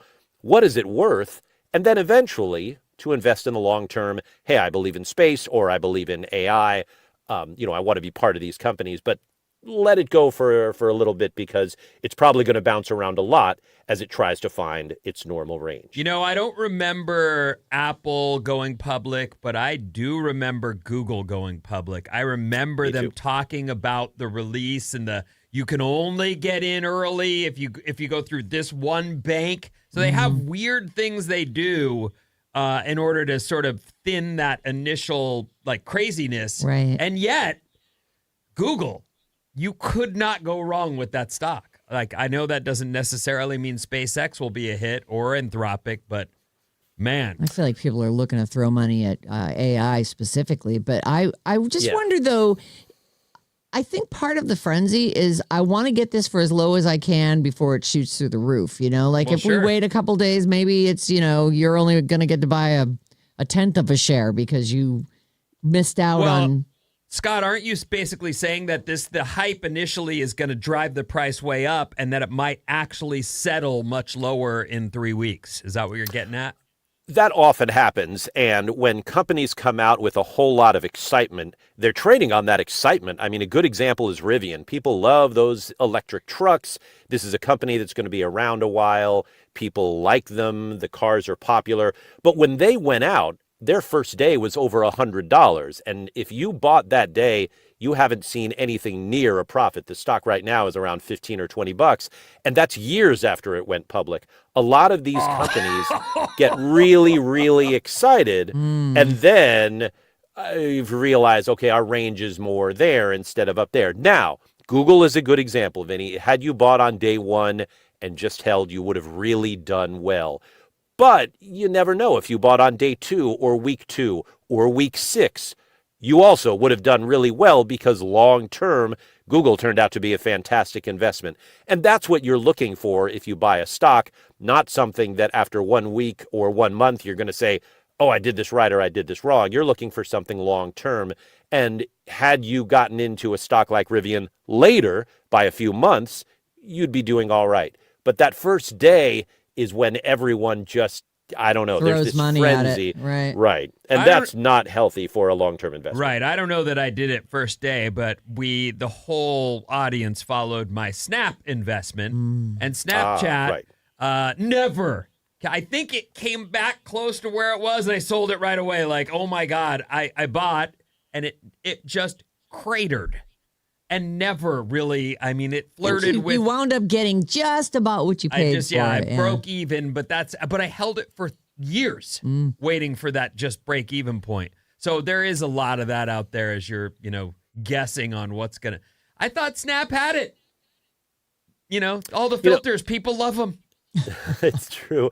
It was interesting, though. I remember Snap's IPO, and the people I knew that used it the most, because I had very young kids at the time, were young people just getting into social media.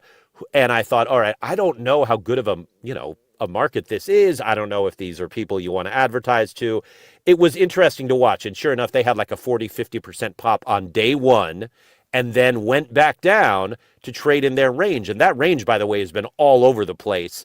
Snap has been a really volatile investment as opposed to Google, which has been a very strong, steady investment. It's just been kind of strange as opposed to another social media company like Facebook. They had an IPO. They dropped for a while after the IPO frenzy, but then they turned out to be a very good long-term investment. And, it's hard to guess, but it's almost impossible to guess on day 1 because day 1 is just the sexiness of the IPO. Yeah. IPOs that day really makes a lot of investors wealthy, the long-term investors that have already held. So it's not going to make you wealthy if it's the first day you can own the stock. What makes you wealthy is holding something that turns out to be a really good investment over the long term. And day 1 is no way to tell if that's going to be that way. Especially for a company like SpaceX, there's going to be this frenzy. There's going to be so much excitement. And then after a few weeks, maybe a few months, we'll figure out where this is meant to trade and how much money they're really going to make. Looking at the finances, which we can now do, SpaceX does pretty well in the space business. The satellites make money for the company. The rockets obviously cost a lot of money, but Elon Musk has merged its AI company and Twitter into SpaceX. Both of those lose a lot of money. And so that sort of drags everything down. So we'll see what wins. If people who are excited about space eventually say this is a space company, or if they say, oh my gosh, this is an AI company, and it's not the big one, it's the one that just costs a lot of money so far. So there's still a lot to figure out even about where SpaceX goes from here, but day 1 is probably going to be really big. We're talking to Scott Budman from NBC Bay Area, and you just opened the door to my next question, which is, what is the Elon effect for SpaceX? I realize, if you drive around the Bay Area, you will see 1 out of 2 Teslas with a sticker that says, I bought this before Elon went crazy. And that, right. and yet there you are with a car that's a great car. Great. Works great. All people are satisfied except that this guy's a lunatic now and they don't want any part of him. How will that affect SpaceX's launch, do you think? The Elon effect? It's a great question because the Elon effect is something real that people here in Silicon Valley talk about. And when they talk about it, they mean that magic dust that he sprinkles over his publicly traded companies like Tesla. Tesla doesn't sell enough cars to be a $1 trillion company. But it is because people think this guy is not only going to help the electric car movement, he's going to revolutionize robots and batteries and even artificial intelligence, all in this company. He is known as sort of I don't know if P.T. Barnum is the right person. That sounds right. That's about right. So someone who comes up with great ideas and then kind of fools the public on a lot of stuff. But look, he built up Tesla. He built up SpaceX. The space part of SpaceX is very exciting. So if there's an Elon effect to that, it's that people are going to invest and think in the future this is where the action is going to be. I don't know about going to Mars, but already NASA looks to SpaceX for its launches. Satellite companies love to launch on SpaceX rockets. This is going to be a very busy company making a lot of money and perhaps eventually turning a profit on the space business, which is really hard to do. And that's why I think the stock is going to do well at first. Eventually, though, you're going to have those earning reports, and Musk and SpaceX will have to admit, okay, we make a lot of money with satellites, we lose a lot of money with AI and probably Twitter and probably those big rockets that still cost a ton of money. Sorry, Yeah. is Starlink also in this? Is that part of that internet provider that like he shot all those satellites up for? Yes, and Starlink is making money. Starlink Yes. is profitable, doing well. That's the wing of SpaceX that is really exciting right now because you're right. It's giving internet to a lot of people. It's sending satellites up in space, and it's doing so almost in a vacuum. It really doesn't have a whole lot of competition. No. And so people are turning to Starlink. Entire countries are turning to Starlink, and that has really boosted the bottom line of SpaceX. And it's probably why SpaceX can go public right now and say, we have this money-making venture that's doing really well, and this is what we want to eventually have the other parts of our business catch up to. Scott Budman, I just to give it equal time because we know the controversy surrounding Elon and you know that effect. Anthropic is an AI company. They're going public, and Claude is the name of the AI that is used. My wife's in tech, and she goes, "Get in here! I got to show you this thing," and it's in her office at home. And she just built this dashboard using Claude that would have taken her forever to get someone from IT to help her build this thing. She built it herself, and she was like, "This is the most amazing tool of all times in the history of business." And I was sitting there going, whoa, well, that must mean a lot, right? I don't know if that, is going wide for people or if their fear of AI is making them go, it doesn't matter. It's AI. I'm scared of it. I want no part. Right. I don't know. How will that affect the IPO? It's a great question, and Anthropic is the perfect example. I mean, what your wife is saying and doing is happening all over the world. People are realizing Claude can make their lives easier and faster. That's a very positive thing. Anthropic actually has now made more money in investment than even OpenAI. It is the king right now and will probably be the second largest IPO to SpaceX when it goes. And people are very excited about Anthropic. But on the other hand, right, they're excited about Anthropic because it makes these bots that can do chores. And that's helpful in a lot of ways. It's also taking away some of the jobs that humans do. And so that's the backlash against AI. You're seeing it in job concerns. You're seeing it in data centers. These are the big power-sucking data centers that people worry about in their backyard because it takes so much power. And by backyard, I mean like in your town. And Anthropic, OpenAI, even SpaceX, a lot of these companies need a whole lot of power. And people are worried that that will tax the power grid. So you're seeing the pitchforks kind of come out against AI at a time when AI is so big and so successful, it just needs even more money. And that's why Anthropic and probably soon OpenAI are going to the public markets. These companies have made nearly $1 trillion in venture investment and investment from other companies. Now they're turning to all of us and saying, hey, you can own a little piece of this company of us if you buy the stock. And that's a way that companies make extra money. And these companies are absolute cash hoovers. They just need so much money in order to pay for all of this. And that's one of the things we wonder about AI is where does that balance out to the point where these companies are not constantly in need of huge influxes of cash. Well, and on top of all these questions that are out there about AI, the Pope chimes in. I assume the Pope is against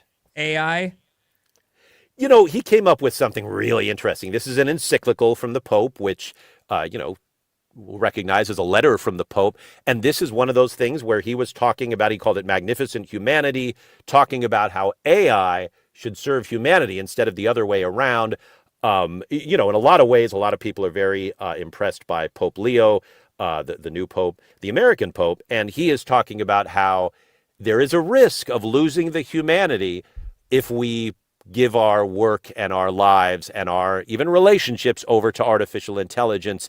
It was a real eye-opener to come from the Pope, and a lot of people are responding to it, both positively and negatively. But I think a lot of people are impressed, not just that the Pope is looking at AI, but that AI is so big and such a concern for so many people that the Pope actually wrote an encyclical, a letter about it.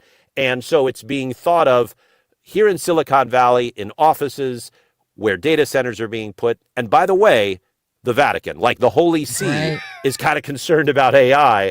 And I don't know why that makes me feel better about the world, but it does. And, so the Holy Father himself is looking at this and saying, hey, let's not lose the humanity that we humans are capable of. And at this point, at least, computers are not.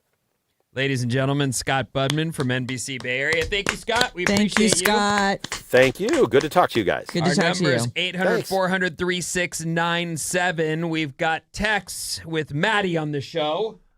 Question is if Scott is still on. People were wondering. Last time you were on, you were naked. Yeah. Are you naked today?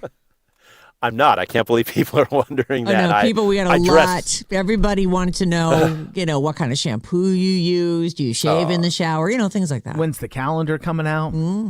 It's funny, right? I guess this is why a guy has to stay in shape, because you never know. But I'm dressed now. I dressed for you guys. I dressed for the show. You know what I love about Scott? When I bring up dumb crap, he mostly avoids it entirely. He does find a And way to yet- skirt the issue. He right? does very well. And yet, the texters got my back. Thank you, texters. And Thank sorry, you, Scott. texters. No worries. No worries. And then one more. Did you hear Loomis did an announcement yesterday? They're launching open generalization of robots to prevent people like Elon from owning all the robots in the future.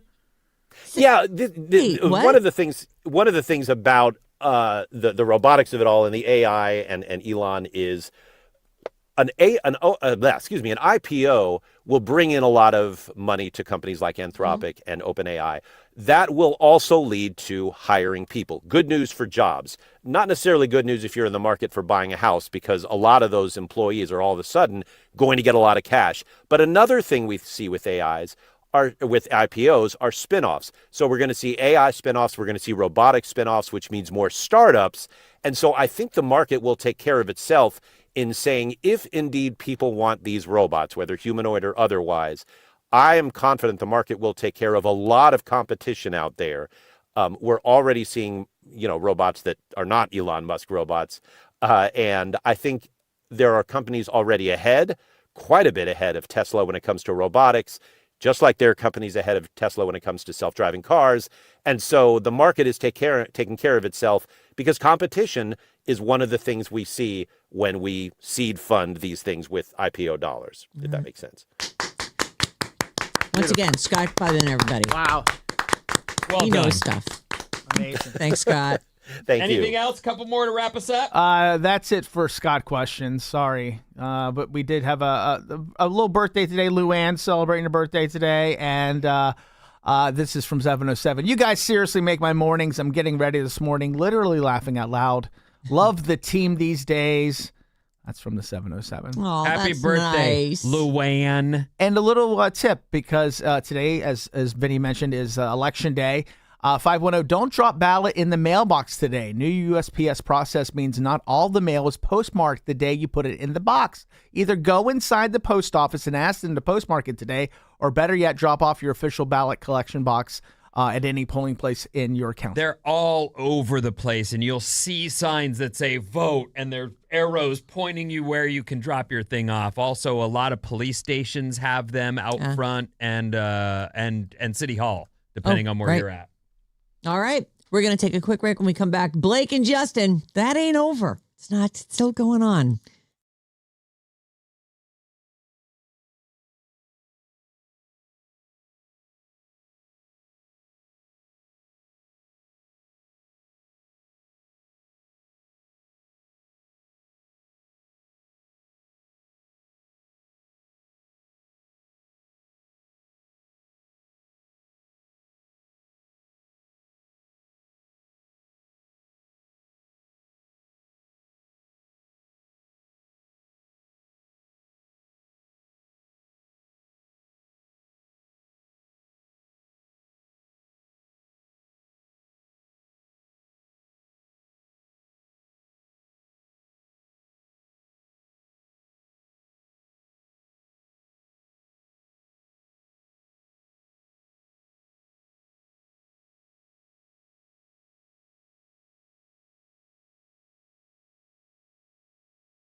ba, boop, ba. Alice, 97.3. Sarah Vinnie, Alice morning.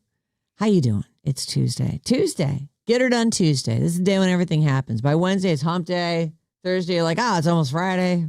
Friday, you're mentally elsewhere. Monday, it's a horrible day. By the way, the guy you just heard, Yes. day 2 of Outside Lands, he'll be there. Oh, great. So there you go. If you get to win these Pick Your Day tickets, That's maybe coming you up pick at- that day. What day? That's coming up at 9:05? It's actually my sponsor.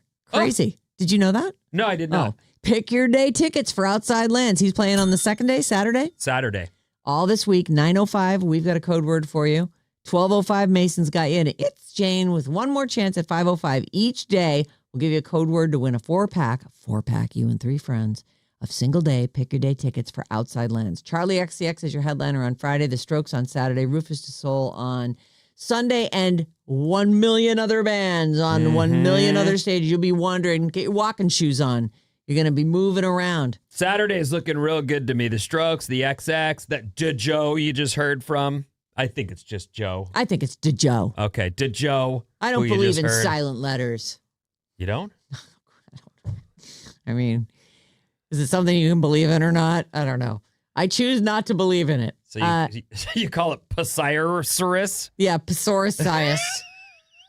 I have pneumonia. Right. Yeah. Okay. Anyway, there's so many bands playing. You will have a great time. You want to win these tickets, and 1 hour from now, we have a code word for you. August 7th through the 9th in Golden Gate Park, Outside Lands, courtesy of Another Planet Entertainment. Our phone number and our text line is 800-400-3697. You can email us any old time, Sarah and Vinnie at odyssey.com. So I really was relieved when Blake Lively and Justin Baldoni settled everything. We don't get to hear what they settled for, but they settled. It was over. Okay. Here's your headline. Blake Lively drags Justin Baldoni back to court weeks after lawsuit settlement. She just said she was thrilled. No, this was actually always the plan when they settled, was that she wants to go after this particular option about, I forget, I don't know the details, but this was always the plan. Oh. Was it? Uh-huh. Okay. I heard an interview with her lawyer. It ends with us, the co-stars of that movie, the co-stars, the director. They've just been at it forever. Everyone's sick of it. It didn't do either of them any favors. Well, although, Justin Baldoni, I will say this, no idea who that guy was before all this. Now Agreed. I'm like, oh, yeah, that guy. Okay. Mm-hmm. I don't know that I want to work with him. If you're a super fan of that first movie, the chances of those two getting together and reprising their roles and doing part 2 and part 3, that's probably not happening. it's a really good movie. I didn't see it, but I remember you saying that. I was actually surprised by how good it was. And I wondered if they got the feel that it was going to be really good. And that was when she decided, I'd like this whole thing to myself. That's just my feelings on it. Right. I think I'll stage something. And because it did seem like there was like behind the scenes murder and intrigue, like trying to smear campaign people and let's just make stuff up about them. Is this her dragging him back into court? Is it to get the movie rights from him? It's not. It's specifically to cover her legal fees and costs from the defamation case, because the whole thing is that she sues him, she's mad, or he sues her for defamation because she had given a report to, I think it was the New York Times started this whole thing. So that suit got dismissed and their whole thing continued on and they were going to go to trial. And one of the things that was supposed to happen at the trial, they were set to go to court May 18th before they reached that settlement agreement on May 4th, after a judge tossed out 10 of her 13 allegations, including the conspiracy, sexual harassment, and defamation. But she's basically saying, look, I had to defend this and I want the money. I want him to pay for all of that. She also wants some damages. Let's see. Hold on. Let me get to the bottom of the story here. For damages, she could say, I could have made $500 million in my lifetime and I may never see another job. There was something about like triple punitive damages somewhere in this thing here. Well, it's a lot of money that my God. she stands to lose now that these two have fought it out in public the way they have. Oh, there they it both is. do. She's seeking triple damages and punitive damages. I'm not sure what all that means and what is she talking about. I thought they settled. They say that neither of them exchanged any money when they did this settlement to agree not to go to court, but that combined, they've probably spent between the two of them $60 million in lawyers' fees. So she wants whatever she spent back and these other damages. Well, this is that's what I was getting at. I don't know if exactly directly related to future earnings, but she's lost future earnings. I would say those two might end up back in court arguing which one of them has lost the most future earnings, Right. because they both are untouchable in my Yeah, mind. she is, and it really hurt. She had a lot of little, like that Betty Buzz and the Betty mixers and all. She had a couple things going that they say have completely tanked since this whole thing started, which is probably a big part of why, in the end, she wanted to back away from this. Like, everything's going to hell, whether I win or lose. Like, this is all, it's all going away. Was it you who was saying, like, Ryan Reynolds showed up someplace by himself, I think, for the last night Bob of Colbert. was saying that, yeah. And that- No, Was that not you? it was a Mason story. Oh, okay. Oh, It was like, is Ryan like distancing himself from Blake was the clickbait. Oh, okay. Oh. Because he went to, I think it was on Colbert. I Yeah. feel like maybe I heard you guys talking about it. Maybe. I knew it had come up, yeah. but that but you know, maybe he was the only one invited on that show. So I don't know. I feel like, though, he's in a hard place because if these have to have been some taxing years where they're struggling in this lawsuit. If he did want to back away from her, he's got to look at the optics on that too. Like, does that benefit him? Does that completely, if he leaves her? He doesn't want to leave her. They were in this together. It's BS. Okay, let's go with that. By the I way, hope I you're looked right, it up. because it's nice to have someone who's got your back. Yeah. You know what? I totally agree with you in that if you're a married person and you're in love and your marriage is everything that you're showing people it is with, family and kids and all that, I agree he should be with her.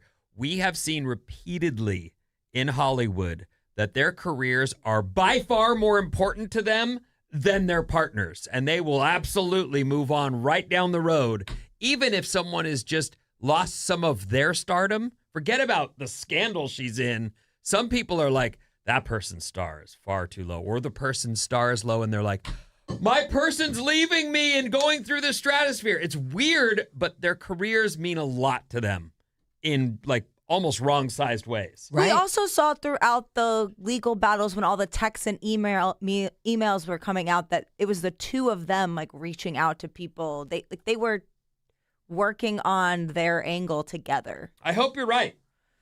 Also, I looked it up, and Blake Lively's taking Justin Baldoni back to court under a Me Too era statute that protects women against sexual harassment and retaliation. That's the code they're trying to invoke to try and get him Is to that recoup where these their damages come from? Because that was, to I recoup thought, your costs for fighting against retaliation, I think. I wonder if when they say damages and punitive damages, because they said something about triple damage.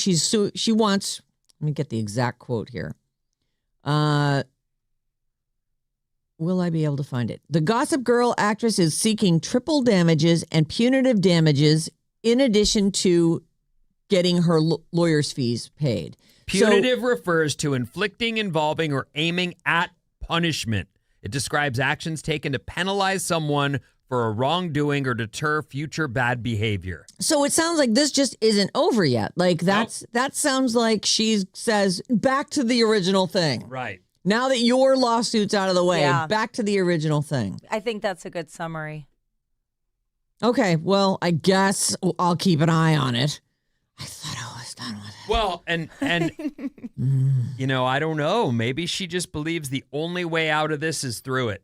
And to back off in any way maybe comes off like she lost and accepted defeat. Maybe. Or didn't have a case to begin with. I mean, it's hard because You'd hope the lawyers you've already spent, how much money did you say on? I don't know what their individual things were, but they say about 60 million. The lawyers love this case. 60 million bucks for both sides. Hopefully, you'd like to think they're advising you not based on their own future. Oh no, you should billings. definitely take him back to court But for all the stuff. that's one of the things. You'd like to think you could ask them, like, should we just walk away from this?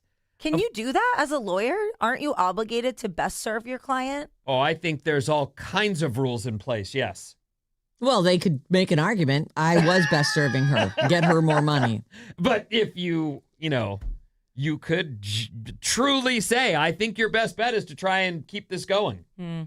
If that's your, Yeah, that is my professional opinion as a lawyer. you can't be proven, no one can get in your head. There's no truth serum that says, well, all right, I misadvised you because I wanted $10 million more. Yeah. Jesus. All right, look, switching gears. Okay. Ariana Grande has a new video for her latest single. It's called "Hate That I Made You Love Me," and she made a short film. It's like a little, it's kind of like a little horror movie. She's a revenge-seeking ghost. Is this to Bilbo? Is that who the song is to? He just kind of looked like a hobbit. I don't know that it's to Bilbo. It's to Justin Long in this particular one. She let another actor play her boyfriend? Yes. Oh! Justin Long apparently has to dig his own grave in this new video. Isn't he way too old to be? I feel like he is. He's I think 48. this is still the ad. Is this the ad? Oh no, it's No, clearly that's the not. thing. There she is. Oh, she is sitting at every She's booth. all the people. She's the waitress. She's every customer that's in that place. So they apparently there's some kind of a car accident. I gotta say that guy doesn't look like Justin Long to me. It's him. Oh, he looks like him to me. He's just old. Oh yeah, let's hear a little bit of this. Oh, here he is digging his grave. I was thinking maybe he got. Oh yeah, he does. He's just so dirty. Okay, now we're underground with Justin Long. He's dug down far enough that he's found himself an apartment under there. Oh, nice. Yeah, it's a nice thing to find. Oh, it's damp. It's got some water problems. Might be a shelter. Yeah. Okay. Yeah, it looks like a bomb shelter. And now she's going to fill him in his grave. She's a revenge-seeking ghost. So now that he's down there, she's going to get him. There you go. We put it up at not the Sarah, it's the Radio Alice Facebook page. People are talking about how skinny she looks in that video. She's skinny in everything that she does. Yeah, She's like the skinniest person in the she's whole a wide wafer. world. Yeah. She is wafa thin. Waffle thin. Just one more. Just one more. Would you like one more? It's wafa thin. I couldn't eat another bite. Burger bucket. You don't know this? It's just Monty totally. Python. Oh, you know what? We've got to do that as a review, don't we? No, we never. Like do never Meaning mind. of Life. Oh God! It's Oh my so God, good. that is so good. There's so many funny songs in that. Did you do Yes. that over Holy Grail? I would do that over Holy Grail. Meaning of Life is my favorite one. Oh, wow. Yeah, Holy Grail's fun. It's stupid though. It has there's a lot of like goofy stuff in Holy Grail. They're all ridiculous. Agreed. Life of Brian's good, too. Life of Brian is great. I take it back. Life of Brian. This is Monty Python. It's okay. It's I a have seen group the of one. comedians. Yeah. Okay. Yeah. What have you seen? Which one did you see? Holy Grail. Holy Grail. Yeah.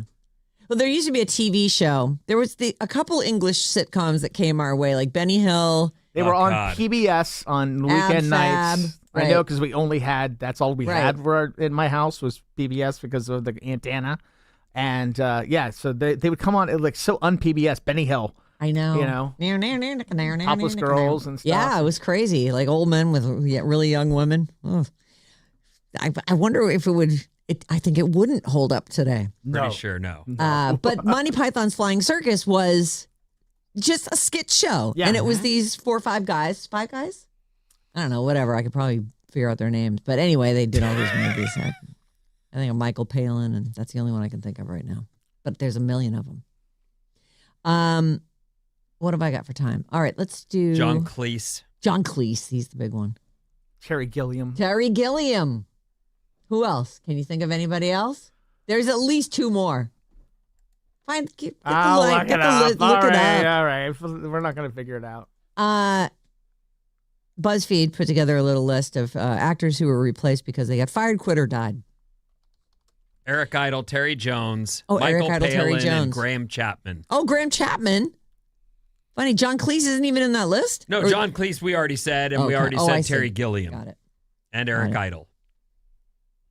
Nice. Thank you. Actors who were replaced because they got fired, quit, or died.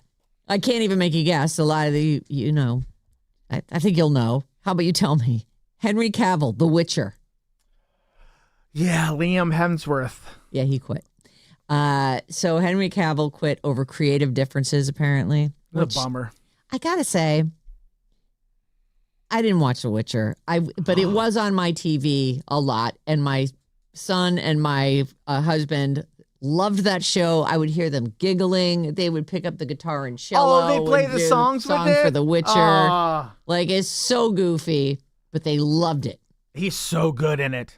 Well, it's the dumbest show. It's not. So it's funny to see Superman also doing The Witcher. Like, it's a totally dumb show, but it does have its following. And Boo on that I just opinion. can't believe he had a problem with that he had creative differences over this dumb show. Like, of course it's going to be dumb. It's going to continue to be dumb. Anyway, he was replaced by Liam Hemsworth, I think, to do like the final season. And then Well, you don't think I he think- really had creative differences? No, he was like, That's listen, what you man, say. I'm Superman. I'm over it. Yeah. Liam's done fine though. He's. Oh, you watched that season? That's the Oh, final I season, love right? the show. It's a great show. It's not dumb. That's dumb. I mean, come on. You're dumb. You're dumb. Speaking of dumb, Dumbledore, Richard Harris. He was Dumbledore in the first 2 Harry Potter movies, and then he died. So these are actors, BuzzFeed. I It was swear, either it's fired, quit, or died. I loved the Harry Potter movies. I've watched them repeatedly, and I found out live on the air, I don't know, yesterday it feels like, that guy died and they replaced him. And then I went back and looked and went, oh my God, it's a different guy. Yeah, Richard Harris was, he died in 2002 and was replaced by Michael Gambon, which I actually thought he was replaced by Gandalf, but he wasn't. I don't Replaced know. by some but- other guy. I don't know either. Nicole Kidman, she quit her role in Panic Room because she injured herself. She had some kind of knee injury. Do you remember that movie? Panic Room was a Jodie Foster movie. Yes. I love that movie. It was also starring the young guy, Jared. Is it Leto? Jared Leto's in it. And Forrest there's a young Whitaker's in it. lady in it that is also a big star. She's Kristen Stewart. Thank you. I was going to say, Bella from Twilight. Is that her Mhm. name? Bella? Where the heck have you been, Loca? I don't know that line. I love Kristen Stewart. Why do you love Kristen Stewart so much? She's just so weird and like aloof. She does seem difficult, doesn't she? Like she'd be hard to connect with. Mm-hmm. How Yeah. crazy is it It's that very crazy. someone I know what you're followed gonna- them off the set of the movie to get pictures Snow White and the of Huntsman? them? Yeah. To Right. get pictures of them right off the freeway there in LA making out. Like, In like a crappy Chevy mini truck. yeah, what the? Funny. And his marriage just blows up on the Right. spot. And then she goes, I'm gay anyway. Yeah. I didn't even care. I'm gay anyway. Whatever. It meant nothing to me. Do it for the plot, Kristen. Paul Walker, of course, died before Fast and Furious 7 was completed. $50 million was spent to complete the movie using CG and his younger brother as his stand-ins. Aaliyah, she filmed part of The Matrix Reloaded, and then she died in a plane crash. She was replaced by Marvin Gaye's daughter, Nona. Let's see, Heath Ledger. He was filming The Imaginarium of Dr. Parnassus. The role was reimagined, and Johnny Depp, Jude Law, and Colin Farrell came in to play the character in alternate dimensions. I don't like the alternate dimension thing that everyone's doing now. Anyway, that was when Heath Ledger died, though.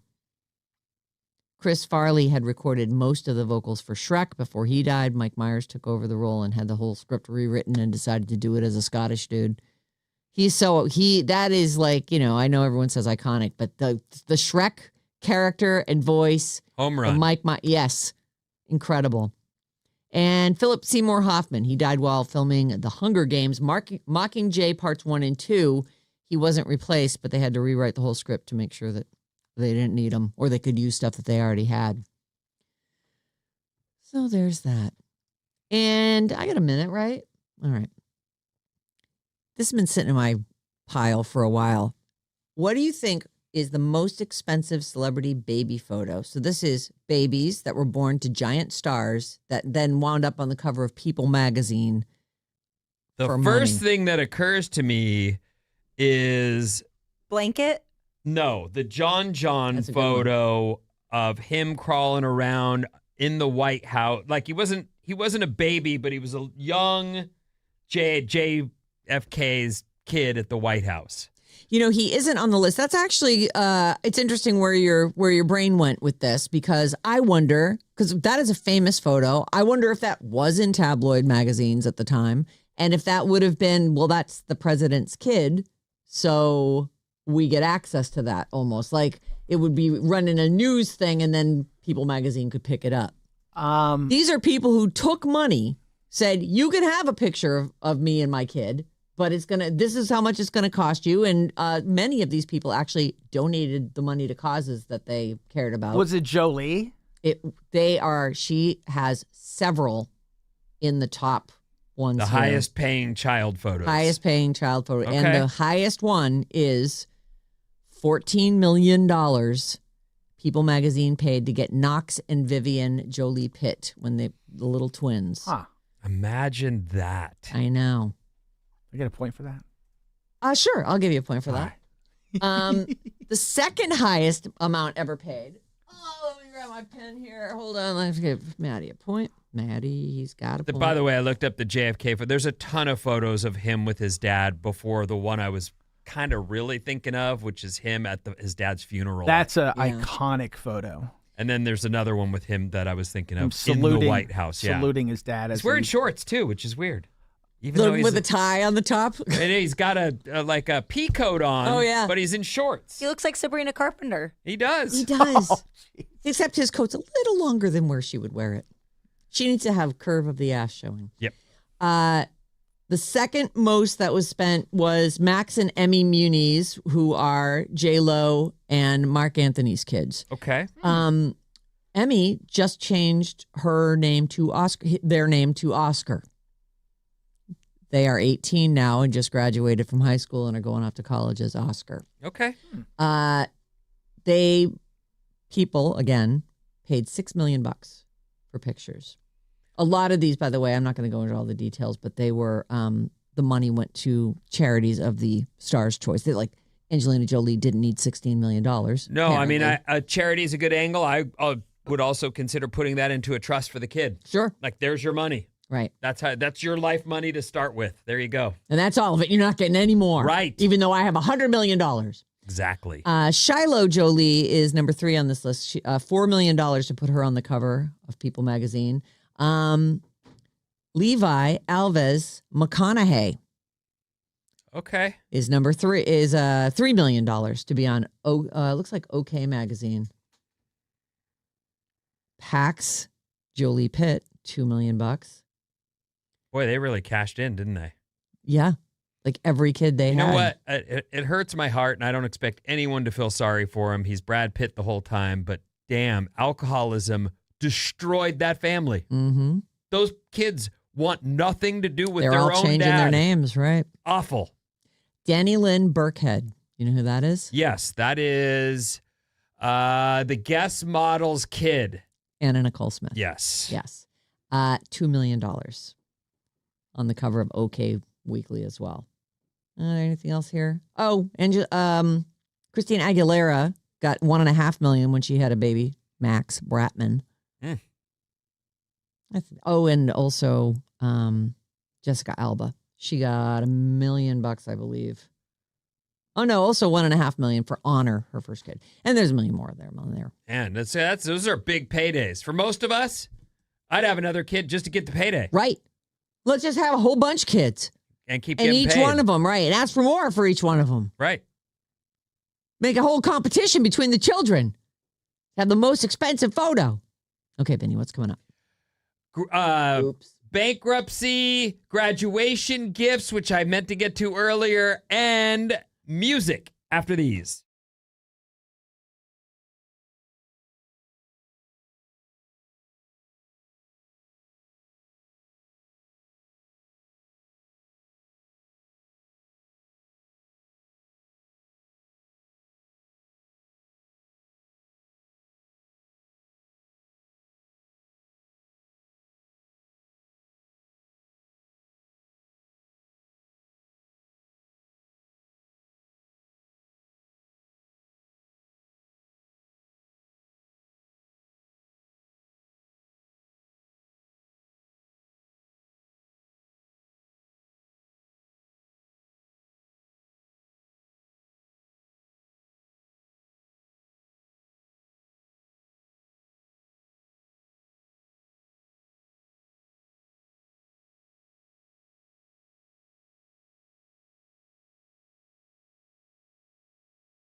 La la la la la la la la la la la. Alice 97.3, Sarah and Vinnie.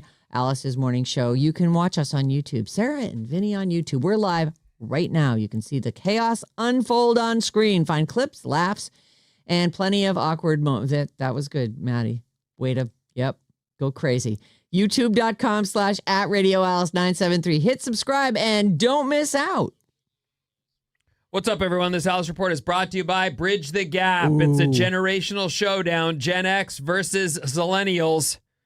Don't miss Bridge the Gap tomorrow at 8 a.m. This week, Oakland's own Zillennial Reverend Josh takes on our current Gen X champ, Jason from Burlingame. I got to find this meme. I'll read it when we do the actual game. A lot of people my age are posting this on Facebook about how Gen X, like, have you seen this one? It's like, we used to go to the bars, party all night, come home, get barely an hour's sleep, get up, go to work, hungover. You could still smell booze on us with a pan stamp on our hands, and we'd still work our whole day. And it's like, and then meet you at happy hour. Yeah. Have you seen that one? I follow so many of those Gen X memes. I love them. I love just the whole F around with Gen X and find out. Like that's another big one that goes around. What's so funny about it is like we've become the old people. It's hard. Well, to think, oh God, we just sound just like our freaking parents walking 12 miles uphill both ways, bare feet, 30 degrees. I found, though, from my students, they have an affinity for Gen X, and they really look at the 90s. Because it's their like parents. We were lucky to be around late 80s and 90s to like have. They do have a weird nostalgia for it. Like I remember watching Stranger Things with my kids when they were little, and those were the 80s. That's like we all were on bikes. That's how we got everywhere. You had never home. The phone with the yellow phone with the cord, the long cord, and you'd be hiding around the corner so no one could hear you. Like it was a weird nostalgia thing for them to watch that. I read an article where this guy had written this article about the baby boomers, and he was saying like this overblown generation, this big giant, it's like the python that ate the pig. It's still working its way through the system, but what he was getting at through that description is baby boomers still hold all the property and a lot of the money. Yep. And so the blowback from it is what I was actually reading, the article he's writing after he wrote the article, and he's saying, boy, baby boomers really wrote me and said, I'm sorry, we're not dying fast enough for you, or I'm sorry. And I was just like, oh. Funny. The generations are at war, everyone. Like the boomers, they defended themselves. Like Good for them. And one of them wrote, yeah, we were very lucky. We came up at a time when you could buy a home, when you didn't have to graduate from college, and you could go get a job and work your way up and make a... And as this person wrote, that's like, as he's rewriting the stuff they wrote, I went, that was lucky. You biscuit eaters? What the? And it's true. They like... Right. Like mom could stay home and raise kids and listen, which it sounds very trad wife, and whether it's the man or the woman, it is a luxury to have someone who can stay home and with the kids and do the food shopping and keep the house. Like that's a freaking job. And anybody who minimizes that is a jerk. Like that's huge. Yeah, it is. All right. Well, anyway, bridge the gap. Hi, yeah, bridge the gap. It's coming up, everyone. We're going to bridge that. Everyone's going to be on the same page. Overcast morning, partly sunny later, and a high of 80. That's like the South and North Bay. Most of you will see the 70s somewhere in there. It's primary elections day. Also, I mentioned it yesterday, but maybe not enough. This is Pride Month. Yes, it is. So that's right. We're in it now. We are in Pride Month. I believe we have some Pride events coming. We do. Excited to share more with that when someone shares it with me. I don't know. When you have all the info in front I of don't you? have any info. Yeah, we're doing Drag Me to Brunch on the 27th. On the 20th. Oh, she's got the info, everyone! Yay! So we'll let you know how you can win tickets and be a part of the party. It was so fun last year. The NBA Finals begin in San Antonio tomorrow. Knicks at Spurs, 5:30 game time. Yes, the Giants lost by a lot yesterday, but losing by 1 or losing by like 12, what's the difference? It doesn't matter. An L's and L's. It's an L's and an L's and L. Exactly. Exactly right. The first story for you here is California personal bankruptcies are up 15% in a year. Oh, boy. More Californians are filing bankruptcy, yet we're not even at the top of the list. Really? So North Dakota, of all places, has the most bankruptcies? bankruptcy is up 41% in North Dakota. What's happening in North Dakota? I don't know. I looked it up because I remember from the past, like fracking is a big business in North Dakota. Oh, okay. Turns out it's not that big. After I looked into it, because I seem to remember there was this time when North Dakota was like, come work here. A lot of people from California moved to North Dakota to get in the oil and gas business. Yes. Oh. And engineers and things. I had friends. She moved to North Dakota, And yet, the I don't know number why. one employer in North Dakota is North Dakota State University. Oh. After that, it's the hospitals, Sanford Broadway Medical. Let's see here. More then Walmart. clinics, then electric companies, Basin Electric. Maybe that's where they come in. I'm not sure. But anyway, in North Dakota, bankruptcies up 41% from March 25 to March 26. Wow. Yikes. And so there's North Dakota, Alaska's up 29%, Florida up 22, Texas 20, Oregon 19, and again, California bankruptcies up 15%. The only place where bankruptcy actually went down is Maine. Oh. Maine's bankruptcy rate is down 8%. Well, congratulations, Maine. You're butt ugly, Yeah, ugly Yeah. people. but you're not broke. Yeah. Well, ugly people have to work harder. Oh, is that it? that is true. I have no idea. Well, we only know that ugly people are in Maine from Sarah. She told Yeah. us that. Everybody in Maine's ugly. It's just the way. And what about Cow Hampshire? I forgot. Cow Hampshire's fine. They're just dummies. But They're just dummies. Okay. Listen, speaking as an asshole, Right. I know these things. If you find someone good looking in Maine, they're a tourist. They're not from there. Right. Happy graduation to all the childrens of the world. Or just, the Bay Area, wherever we're Right. broadcast. I just want you to know that as you're getting out of school, I hope whatever comes next is great for you. Right. I'm rooting for you. Life is lived in chapters. Mm-hmm. This is a little list of graduation presents. Oh, as Okay. the class of 26 gets out of school and heads off to college. Here are What's some an things. appropriate gift you could give? A TikTok viral bendable halo projector floor lamp. I don't even know what all that means. That's what it looks like, though. Oh. Do you know what that is? Yeah. You do? Do you have one? No, but we Oh. have fun lights. Oh, you do? And that's what it is. It's a fun light. Yeah. I thought it was going to be like one of those ring lights that you shine in your face that No, you're well no, lit, no. but So nah, you it's can like TikTok. it's like a background for when you TikTok. A colorful shower lamp. Susan loves things like this. That's kind of neat, actually, even though I wouldn't use it and never turn it on and it would just sit there. I don't know. Oh. My wife would probably turn it So on, it's a but I don't. plastic, I assume, waterproof lamp, and it's got sort of a mottled lid on it, or maybe you can gives change the color. A designer experience when you shower, if you need that. Well, it's kind of nice to shower in lower light versus in the harsh light. Why do you think that? It's for more relaxing. Okay. Like when we used to shower in the waterfalls, In the olden days? in the caves. Yeah. Okay. Takes you back to your prehistoric. My roots. Right.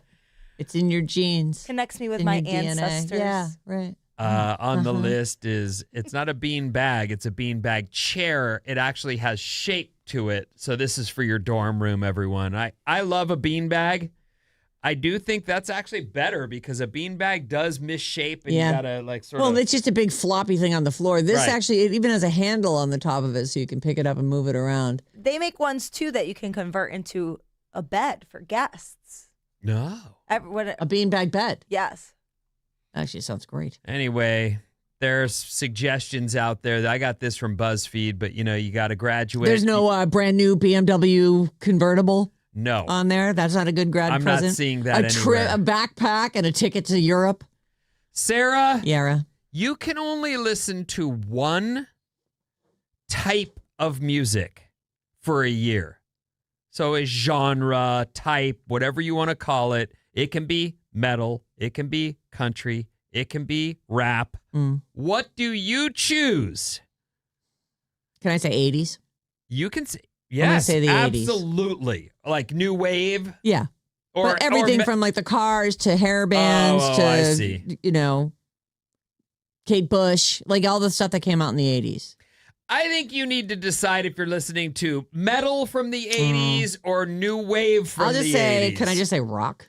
Yes. I'm going to say rock. Rock of the 80s. No, just rock. Rock. Period. Okay. If I don't have to limit myself to one decade. I just thought, the 80s music. I like the 80s. A random hypothetical on social media asked, you can only listen to one type of music for a whole year. What do you choose? There were only 4 options here, but I'm curious. Are you going Taylor Swift? Are you going pop? Is it one person? Nope. It's a type of music. So you can go pop. Well, but Taylor Swift has 3 or 4 genres. But they're all pop. What about when she was a country girl? It was pop country. Are you going to choose her country era? Oh, are you going to pick then? country? No, What are you picking?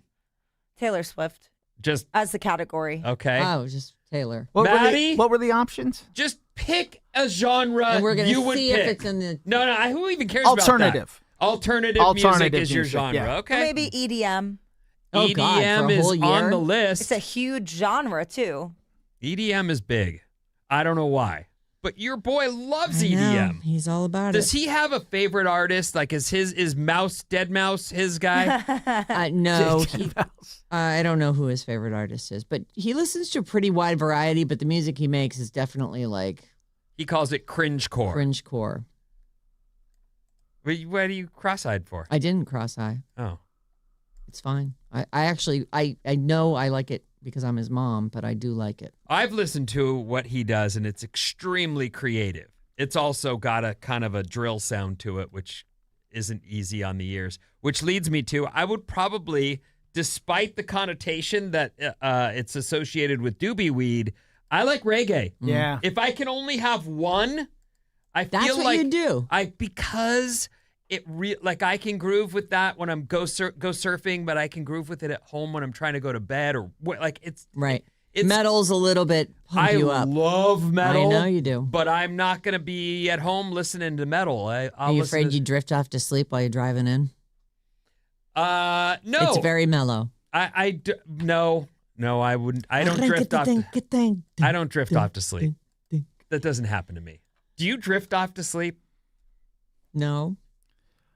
Oh, you're saying yes. No, yes, you I'm fall not. asleep in front of the TV, right? Oh, yeah. Okay, oh my so God. you do.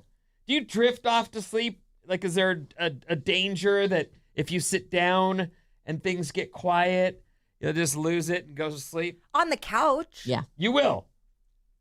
Yeah. Okay. All right. In the morning, yeah, I do it in the morning sometimes. I'll get up, get ready, and then I'll go just hug my dog and fall asleep for 5 minutes and wake up. And I like to close my eyes when I'm at stoplights. Oh, that's On the way into dangerous. work. You do not. At a stoplight, That's really yeah. I just dangerous. close my eyes for a second and just, Have you guys ever fallen asleep on the toilet? Yes. No. No. Have you? Yeah. What? Yeah. You know, How? in the middle You're of drunk, the night. you sit down to pee. Oh, yeah, drunk. I've done that too. Oh, my God. I've fallen off a toilet. Oops. Our text number is 800-400-3697. And Maddie's on the show, everyone. All righty, here we go. See, from 228, I have a shower lamp. My bathroom is dark, and I put it outside, waterproof lamps, and I love it. It's that of all the things, look kind of cool. I just wouldn't use it. 707 Sonoma County Pride Parade festivities are happening this Saturday at the Courthouse Square. If you're interested in that. 707, going back, Sarah, you made a bold statement earlier. You said you don't believe in silent letters, and they said, okay, Sarah, with the H's all at the end. Because you have a silent letter in your name. It's not silent. It's not it behaves silent. differently. It makes it an ah. 707, I'm with Maddie. Alternative music. 650, good morning, radio family. I'm glad you asked this question. It's very important. Will Maddie go to Omaha if the Mountaineers beat Cal Poly this weekend in the College World Series? Sheila from Daly City. I may. Wait, who are We've they never playing? been in the College World Series before. We're playing Cal Poly. We won last night. We punched our ticket last night. It was a big game.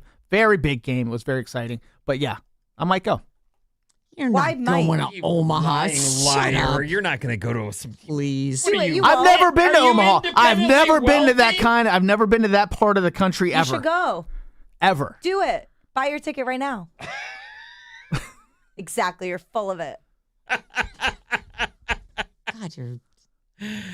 Those two are alone in that room. I know. This is where it leads them. There is some real headbutting going on in that room. What's coming I up in like the it. trash, Sarah? Pick your day tickets to Outside Lands right after this.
Woo!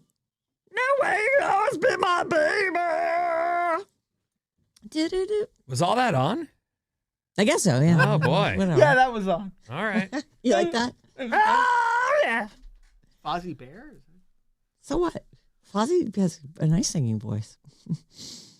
It's Alice, 97.3, Sarah and Vinnie, Alice's morning show. If you were thinking to yourself, could they please shut up and just give me my code word so that I can get my tickets for Outside Land? Well, okay, we'll do it. Pick your tickets for Outside Lands. This hour's code word is single, S-I-N-G-L-E. Take the word single to radioalice.com and you could win a 4-pack of single day, pick your day tickets for Outside Lands. So you'd have to go and read the whole lineup for each day. Decide which is the day for you. Charlie XCX is your headliner on Friday, The Strokes on Saturday, Rufus Du Sol on Sunday. And there are 100,000 bands playing all these different stages.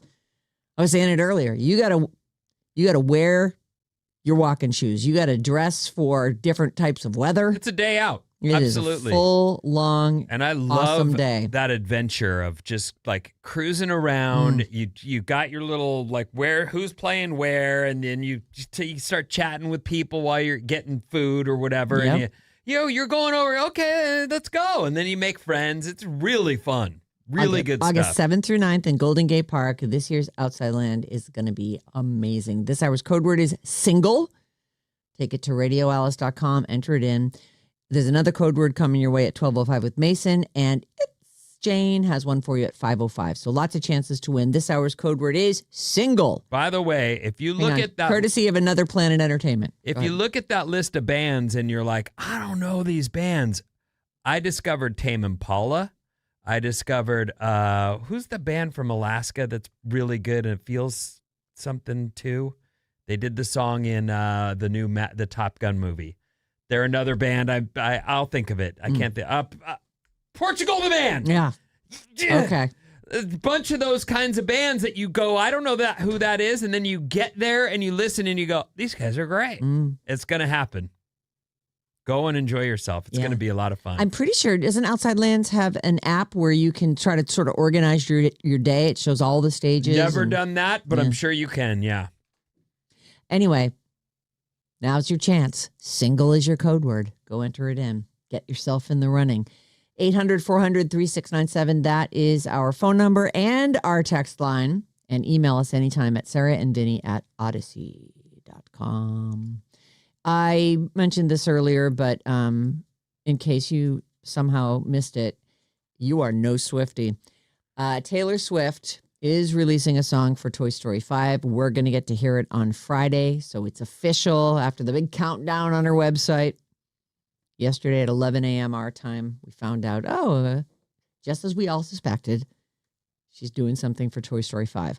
So she's now officially part of the Toy Story franchise. She wrote an original song called I Knew It, I Knew You.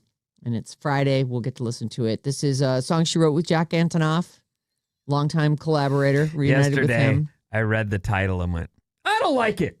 I'm sure I'll like it, but off of the title, I went, I don't like it. I knew it.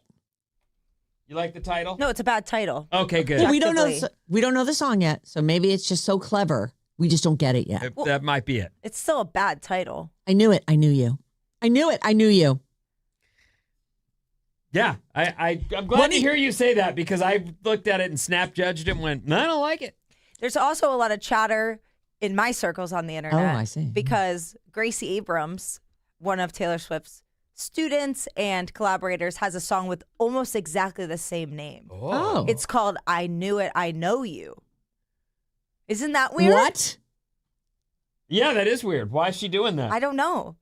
I mean, someone pointed out That's really weird. Someone pointed out that Olivia Rodrigo's new song is called The Cure, and there's a lot of songs with that name and obviously a band, but I can't believe this they're is a little one stranger. word apart. one letter. Yeah. One letter. You know, though, I like the title because Vinny always goes, I knew it. Yeah, but that's not it. She should have stopped there. If it was just I knew it. Yeah, that would be different than I knew it.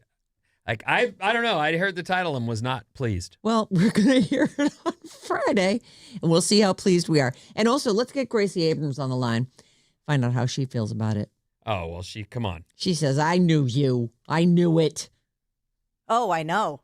Crazy, right? Right. Let's see. This is, because it's Taylor Swift, there were a bunch of variations, all on CD, at least to start with. Mm-hmm. Don't worry, you have no chance of getting one of these unless you're willing to pay through the nose on eBay or whatever.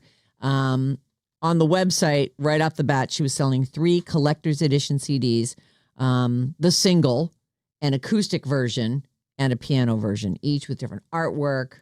They sold out immediately. Our massive Swiftie, a friend of ours who used to work at the station, Eddie, and he has said, like, I want to have one of every single dingle thing that she's ever put out. Like, he's like a Taylor Swift historian. I know Eddie pretty good, but we're not, we don't hang out a lot. You don't go to lunch and talk about no, Taylor? But I will say that he's not a guy who's filthy rich, and yet he commits a generous portion of his finances to anything she does. I'm going to support her. I got caught up in the frenzy. I want to say it was around the holidays, and I bought the record. Yeah. It's still in the cardboard box she shipped it to me in. What are you going to do with it? I have no idea what to do with it. Well, why did you buy it? You Because just got caught up in the hype? I just told you. I got caught up in the Are your frenzy and daughters ordered Swifties? one. They would, but I don't want them anywhere near my record player. Well, also, that is going to be a collector's item. Oh. You might be able to auction that for charity someday. Then I'll just leave it where it No, is. I don't think you got a special one. It doesn't matter. It is special. It has Taylor's name on it, so. You don't think I did? I don't think so. I think we both got like the orange one, and it was not. Oh, you and I have the same one? Because I'd give it to you if it... I know, but we both bought one. Remember during the frenzy? Yeah. What was wrong with the orange one? It's so common. Oh. It's No, just nothing's not... wrong with it. It's great. But Any copy his has is the still music on it. in the box, never been played. Like, that's going to be. Put I- that away. It's not going I to don't be. Maybe know. that pays for your kids' college someday. Worthless. I agree with you. Stop There's it. Maybe if it nothing. was the opalite Oh, my one. God. But one I listen, wanted. this has become... I don't know when this happened, but there's this, I realize there's this unboxing thing on YouTube that people are so into. People It love doesn't it. matter what it is. Well, I'm going to unbox this guitar. I'm going to unbox this thing. So I realize that's a thing, but the surprise toys for kids where it's... You don't know what you're getting, but it's in an egg or something. Yes, and I just got them. I told them I'd get them those... The squishy, Were they dumplings? Labubu? dumpling squishies. Dumplings. Oh, my God. Are the Hilarious. It's the rage newest right thing. now. That's the hugest thing. Is Labubu over now? Labubu is over. Okay. So I got these dumpling, and they're surprises. So you can't pick your color. And if you have kids, you're like, crap. They're going to If be one bummed. of them gets the better color, it turned out they each got a color they were happy with. But as I was sitting there, I'm going, you guys, I don't want to hear one peep out of you about. And meanwhile, the whole lure is there's a special opalite or some kind of color. There's a golden ticket There's a in one of them, golden right? colored one that nobody gets, that everybody wants, and we didn't get them. So, but that's the rage. Well, I guess you better go back and get more dumplings. That is, no, I'm not doing that ever again. Yeah, you I are. stupidly opened Oh my my trap God. and said, I'll get you those. Just let's leave and go to the concert. Because there was some guy selling them on the roadside at Bottle Rock. Oh. And both my kids go, oh, these are fakes. And I go, well, then let's go. And they go, oh, no, we'll take the fakes. But. I was like, you guys, no, I'm not buying you fake thingies. And then it becomes a roadside and then argument. it turns out and so that I you- had to go, Right. I had to search high and low to find those stupid things. Well, The kids are thrilled, though. and they won't be the gold special ones. They weren't. And they'll learn the lesson of marketing. If Keep everything chasing, sucks. kids. Right. Keep chasing. It reminds me of when I got my Cabbage Patch Kid as a really little kid, and the special thing was it might be twins when you open it. And of course, I was like, I want twins. Of course you do. I was so lonely, and I didn't get it, and that's when I knew That's when it occurred to you? that just You know just it's fell for all the- BS. All right, well. And that's okay. Where were we? Oh, yeah. Wow, you were just lecturing me about being negative Nelly over there. You're The 3 CDs rubbing off on me. I'm sick of it. of Taylor Swift. I already said them. It's okay. We're just You're rubbing off on me. I'm sick of it. I know. I'm sorry. I'm not paying attention to my show. I'm watching their show and theirs. Oh, who cares? Chapel Roan doesn't have social media. I'm sure she's amazing. I like this story because one of the things I would think about it all the time is that Taylor Swift was saying that for the Eras tour, to get ready for it, she would run on a treadmill and probably walk at some points for 3 hours and sing all the songs. And that was like, and I went, you know what? That is how you got to do it. Then you got the cardio buildup that you need to do that show without getting completely exhausted. It's just like taking your workout from the treadmill with the, yelling the vocals onto the stage. You can run around, you can walk, you run backstage, do all your quick changes, all the stuff. It's got to be exhausting. I give her so much show credit is crazy for doing that when many of my heroes were drug-addicted drunks who were smoking cigarettes right up until showtime and couldn't get through 4 songs. Because that's the way they were treating themselves out on tour. They were just absolute wrecking balls. Of course they couldn't go out and do a 2-hour show. The craziest thing is, and listen, I like Taylor a lot. I think she's great. And of all her eras, I like them all. They're wonderful. I could not get through that whole show when I watched it on video. I didn't go to any of the concerts and I didn't go to the movie theater Too to much watch concert for you. I watched it in fits and spurts. I'd watch a couple songs and I'd be like, all right, enough of that. I'm going to go do something in my house. And then in the end, I think I made it to about the 90-minute point. I did not make it through that movie. And I'm thinking to myself, as I imagine her on this treadmill running and singing all these songs, for months leading up to this tour. And then every night doing the same 3-hour show. Like there's something in her. And obviously she's performing and loves that. And there's a million people coming to see her. But how arduous must that have been? Like, I can't even sit on my ass on the couch and get through this 3-hour movie. And she's out there doing it day after day after day. For like 2 years she was doing that Eras tour. I think it's too much. Personally, give me 50 minutes. I was going to say, give me an hour to an hour and 10 of strong, straight music. And then based on the audience participation and your feel for us. What the energy is. If we were good enough, you come out and do 2 or 3 numbers to close the night. Encores, they're known as. Yeah. But I after that, like an hour and a half, nah, I'm good. I'll split without seeing the end of this then. Let me see if I can find this really fast. There was a story that I never got to. Hold on, I'm going to type it in here. And it was about this country guy talking about, here it is. Jason Aldean says that encores are pointless. And I've often thought this. Have your drink of water between songs. You just back there doing whatever. Like, give me the show you want to give me. And then turn on all the lights. That's just how I feel. I don't want to wait. I don't want to guess. I don't want to have to yell and scream my voice out. Jason Aldean was asked what he thought of encores at concerts. He's a country guy. And he said, I'm not an encore guy. I hate when artists kind of bait the crowd into that. It's like, oh, I'm not going to play one of my biggest songs.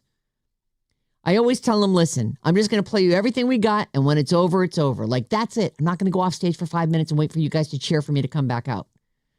So at the end of the show, they're like, well, how do you handle the end? He goes, when we leave, we say goodbye and we leave the stage. And turn the lights on, like you just said. No, I think that's valid.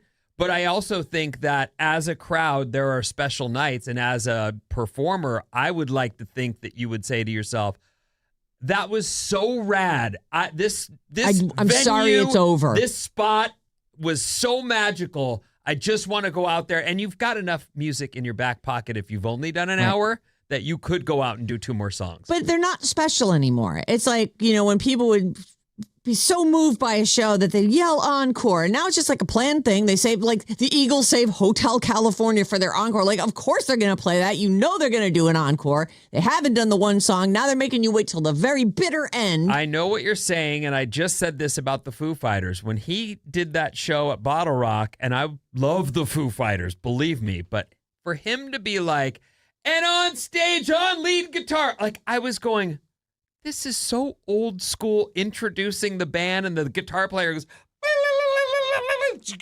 Little riff, yeah. Yeah, and I'm just like, they're doing an old school intro. I love that. I thought it was cool too. So Give them their moment. I'm into all that stuff, I think, if it's done right. So the reason I brought up, her running on the treadmill and training and singing her whole thing is I was looking at Megan Maroney, who's another country star.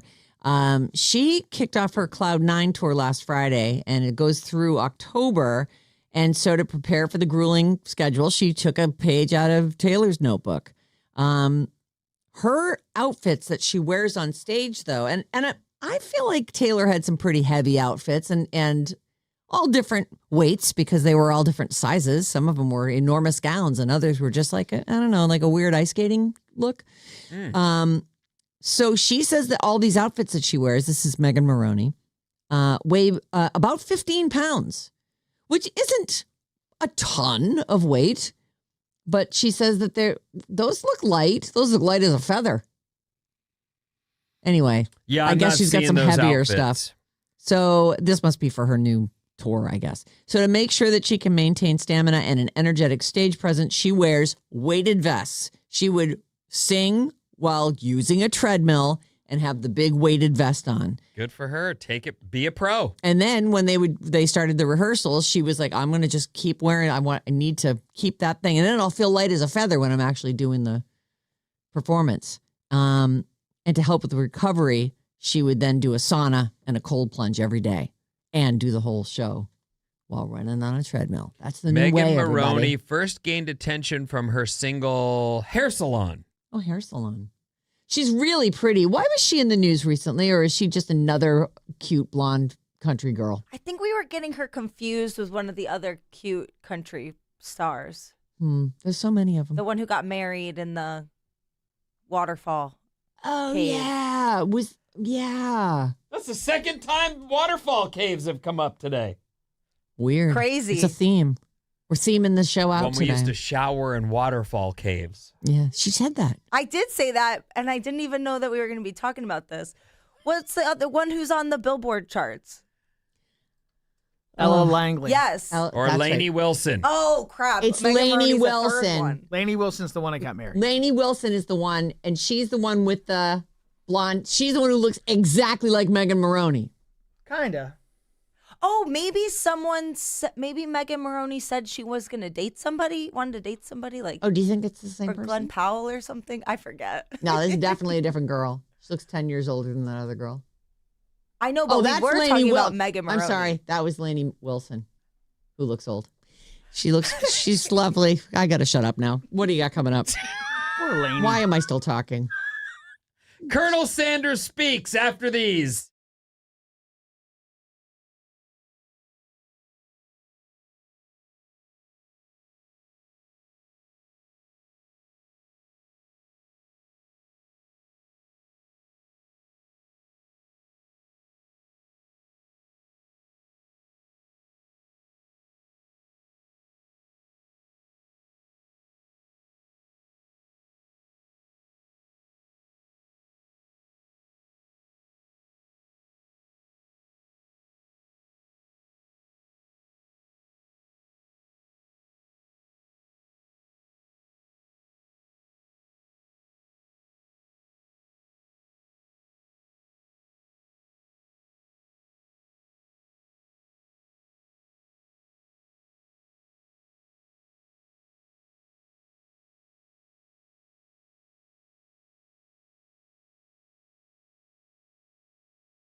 Alice, 97.3, Sarah Vinnie, Alice's morning show. 2 generations united in the name of trivia. Bridge the gap tomorrow morning at 8 a.m.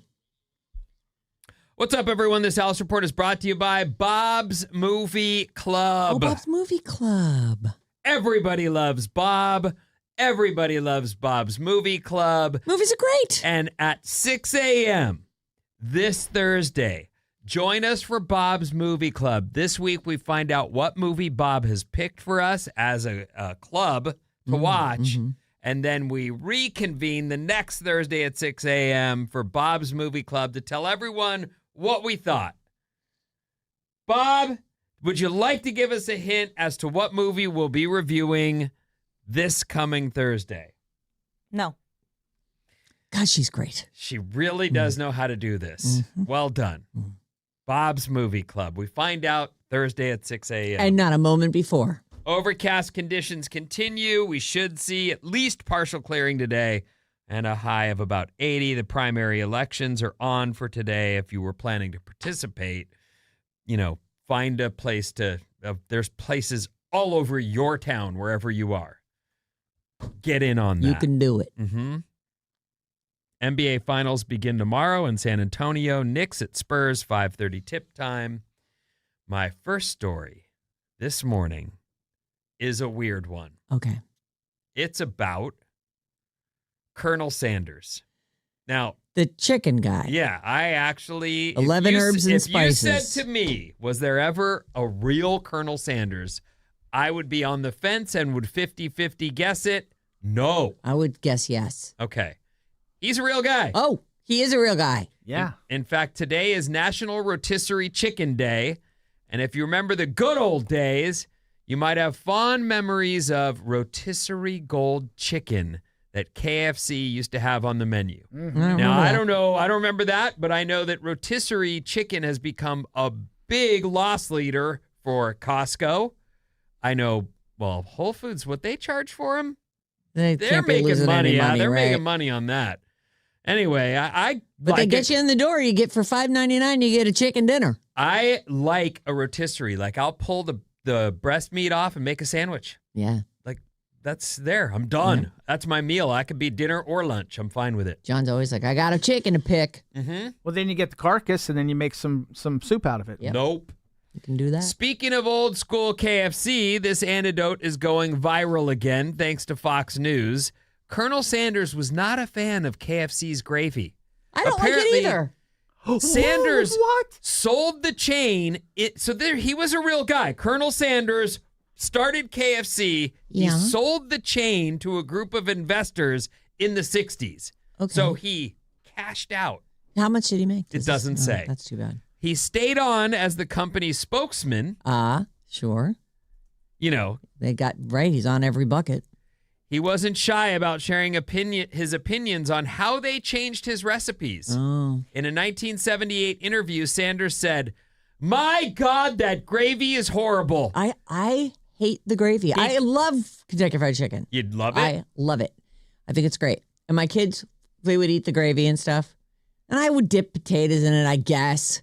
But man, I just didn't like it. I was like, it just tastes God. fake. So good. I hate the gravy. He compared it to pure wallpaper paste and says It's it lacks goopy. the quality that I originally served people. He added, "It's just water, flour, and starch. There's no nutrition in it. They ought to not be allowed to sell it. Colonel Sanders disapproves of their gravy." It's unclear exactly what they changed when they took over, but people go, "Well, that's too much money. Yeah. Well, we can shave some pennies here and there." And There's a time travel book by Stephen King. I think it's called 11/23. oh yeah, that one. 64 I don't or something remember like how that. this ties in though. He would go back and he'd land about 4 years before the assassination of JFK. Uh-huh. So he'd go back in time through this portal. This book is excellent, It by the way. really The is. show was good too. They actually made it into, I think it's on Hulu. Yeah. James Franco plays Yeah, the lead it's really role. good. So he goes back in time and he runs a diner, this dude. He buys his hamburger for like 5 cents a pound in the 1950s. Yes. And he eats the pie for 20 cents a slice. And he's like, There just isn't food like this anymore. Like the flavors, like I would love to go back in time and eat actual Colonel Sanders, whatever his gravy was, his real mashed potatoes, like whatever the secret recipe was before it became this gigantic chain. I'll bet, my mouth is watering. I bet that would be so delicious to go back in time and taste real food. I told you this story when it happened, and it's been that long since I've had KFC. And in fact, I take it back. I didn't buy it that day. I was watching football. Yeah. And like the KFC commercial came on, and I lived in San Jose at the time with Christina. This is when we first moved in together. And I was like, I got to go get some of that. Look at how good that is. There's got to be a KFC around here. And there was down the street. And oh, right. I remember we this. We went, and I swear to you, I don't know who was running that place, but I didn't end up buying food there. I went, okay, the guy at the register was staring at the ceiling. And I'm standing there right in front of him going, would you like to take my order? like, do I need to knock? Like, what's the magic word to get you to, snap out of it? But then I looked around and went, there's no food cooked here. Like, you know how they have it in the, like, Yeah. supposed to, The bin. put it into a. Right. I just ended up walking away. I went, there's like teenagers running this place and it doesn't look safe. I'm going to leave. So did you find a Popeyes? I didn't go anywhere but home. Oh, right back home. well- I could never leave my house for food and not come home with some food. It just wasn't, I wanted it. I wanted to buy it. I had money in my pocket. I left without buying it and still haven't been back. KFC, I'd love it. In theory, it sounds like it'd be great. Yeah. We used to have one right down the street from the house, dangerously enough, and it closed. In Marin? Yeah. Well, is it Right the on Hooters Miller. now? Is that what that became? No. That was the Whole Food. Somebody hung a Hooters banner on it. No, it's down the street on that same side, but down the street, and they're building a bunch of condos or something there now. So they knocked everything down, and No more KFC for you. no more KFC for me. I haven't been since. By the way, that is one of those places. I grew up, there was a strip mall right next to my house. It was a Safeway, and it was a Shakey's Pizza, and there was a KFC right there. And the rumor going around among the young people was something about the KFC is inedible and it's not chicken or whatever. It was just one of those rumors Yeah. that everyone talks about. Yeah. Have you heard this The before? Why are you making that face? legends. Yeah, I mean, KFC, I don't know about that. Yeah, it was one of those urban legends that everybody knew. Oh, somebody bit it was a rat. So Ah. yeah, everybody knew it. You heard that too? Everybody did.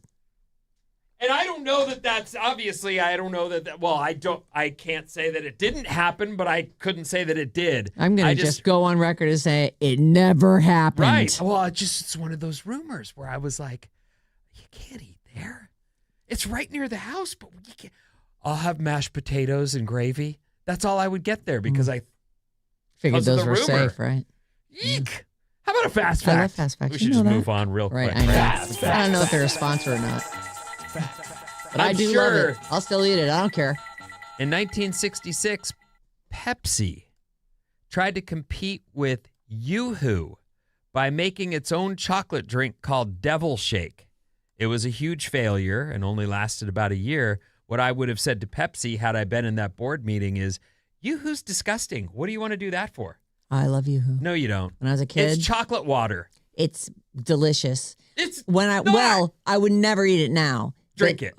Whatever, consume it. Right. I loved Yoo-Hoo. Loved it. It was I an would East get a Coast Yoo-Hoo. thing, and we would go back to all my family's from New York. We would get back and oh, you want a Yoo-Hoo? I'd be like, it's chocolate water. Why do you like this? Nah, you're crazy. It was delicious. What is it then? It's just Describe it to I someone. don't know. I guess it's like sort of chocolate milk, but it was always. with water instead of milk. I think your people were making it for you with water. I think No. they were making it for you. I agree with Vin. It's I would chocolate crack- water. I'd crack It's gross. a Yoo-Hoo and just be like, "Oh my god, I'm in heaven." Loved I liked Yoo-Hoo. the little carton with the plastic straw. Oh, And it they would had come Yoo-Hoos like through. that. Mm-hmm. It'd Oh. be so sweet. I know, so sweet. sweet. Sweden Uh huh. has more than 267,000 islands, the most of any country in the world. Sweden. 267,000 islands. And the most of any country in the world. Norway is second, followed by Finland, Canada, and Chile. What about Indonesia? Chile? The majority of them are vacant. For example, Well, yeah. only about 1,000 of Sweden's islands are inhabited, and only 8,000 have some form of building. Of the 200 and something thousand. That's 67,000 incredible. islands. Do they count like any rock that sticks its head above water as an island? I can't say. Does it have It to? does Is there a feel like- requirement for how big the thing has to be? You know that rock that's covered with guano out at Ocean Beach. Does that count as an island? It doesn't, no. Are you sure? I'm sure of it. I think the yes. key is it has to have land that remains above water even at high tide. Then the guano hill is an island. Isn't guano specific to bats? It's poop. Yeah, I didn't want to say bird S. If there's poop on something, it's got guano on it. But yes, I think it is bat S. LaCroix sparkling water gets its fancy French name from Wisconsin. It's a cross between La Crosse, Wisconsin, where it's made, and St. Croix River in western Wisconsin. Oh, Officially, it's pronounced LaCroix, LaCroix. so it rhymes with enjoy, Enjoy LaCroix. not La Croix or La Croix, like the French might say it. Oh, they would say La Croix. LaCroix. Would they? I don't know. I don't That's either. what it says right there. Well, I guess it's from Wisconsin. it's spelled Francois, but it's Francois. So maybe. But it doesn't have an X at the end. Well, okay. Our text number is... And Maddie's on the show. Maddie. Hey, on Vin, the show. 408 here. That KFC was run so badly that it's since closed. Oh. Lisa, listening on I'm Odyssey. telling you guys, I went with money in pocket and I was hungry as a mofo and walked out of there with no food because I just went, I don't trust this place. 707 rotisserie chicken, a.k.a. the bachelor's handbag.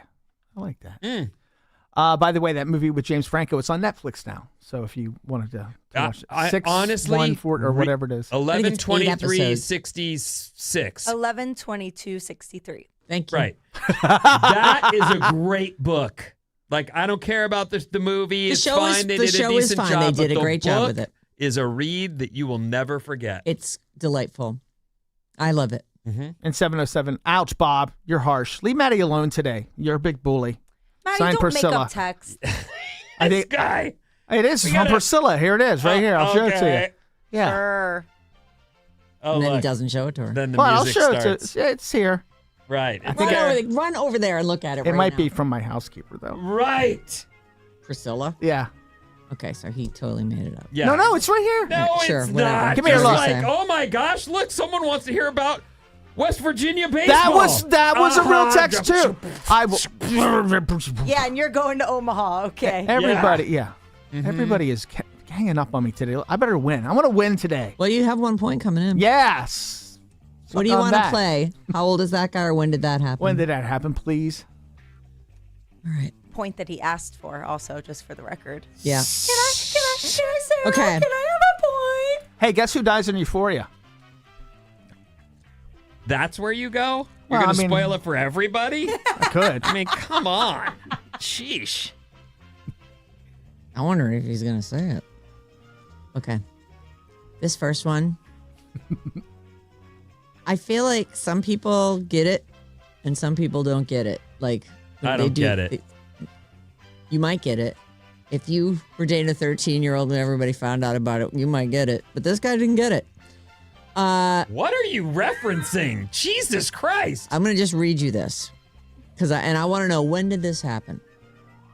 After announcing his engagement 2 months earlier, 52-year-old Rolling Stones bassist Bill Wyman married 18-year-old Mandy Smith. He'd been seeing her since she was 13. Oh. Wyman divorced the girl when she got a little too old for him, I guess, 2 years later. Not long after that, he started nailing Mandy's mom. Well, Mandy was the girl, the Mandy's the original little wife? girl. He married her when she turned 18, divorced her when she turned 20, and then started doing her mom. Oh, because you think that he was very, like, finished with one and then... Well, maybe the mom was hanging around all the time because her little girl is married now to Bill Wyman. But I feel like this is the first time I've ever heard this story. I don't know this story, and it seems like Feels like he should get it. he's lucky the internet didn't exist back then. No doubt. So anyway, when did that happen? After announcing his engagement 2 months earlier, then 52-year-old Rolling Stones bassist Bill Wyman married 18-year-old Mandy Smith, who he'd been seeing for Each 5 era years. is kind of full of scandal, but I want to say to myself, like, the people of the 70s would have rejected this. It must be the 60s. Okay. 1960 what? 69! 65. 70. That's a point for Maddie. It was 1989. 89? That's right. That's when he divorced his child Nope, bride. that's when he married the 18-year-old girl. Are they Incredible. still together? No, they broke up 2 No, years later. he's doing And the he was mom doing the now. mom. I don't know if he's still doing the mom. Is How he about still alive? He's not alive. Bill Wyman, I think he's dead. I'll look it I up don't while know, you though. read. Ask us another question. How are you going to guess, though? You won't be able to guess. You'll be reading. I can guess. Don't worry You can about look it me. up. You're looking it up right now. Bill Wyman is 89 years old He's and still still alive. alive. Oh, my God. We should get him. Here's your next one. Okay. Guglielmo Marconi founded a patent for the radio. I'm sorry, what's his first name again? Guglielmo. What? Probably like Guglielmo. Guglielmo. He Guglielmo. founded Guillermo. the radio? Is that what you said? Guglielmo Marconi filed a patent for the radio. When did that happen? And Bob, you're first. Oh my God. 1880. What do you think, Finn? 1895. Let's see. 1890. It was 1896. And that is a point for Vinny, who said 1895. Incredible. Incredible. It is Guglielmo. Guglielmo. Guglielmo. Guglielmo. Guglielmo? Guglielmo. Of course you do. There's extra L's in there. Guglielmo. Gen Z's going to bring it back. Let's do it. Guglielmo, Bob's last name. I'm adding it to my list of Yeah, baby you names. should. I hope you do. Guglielmo. I hope that young man or woman loves their new name, Guglielmo. Guglielmo.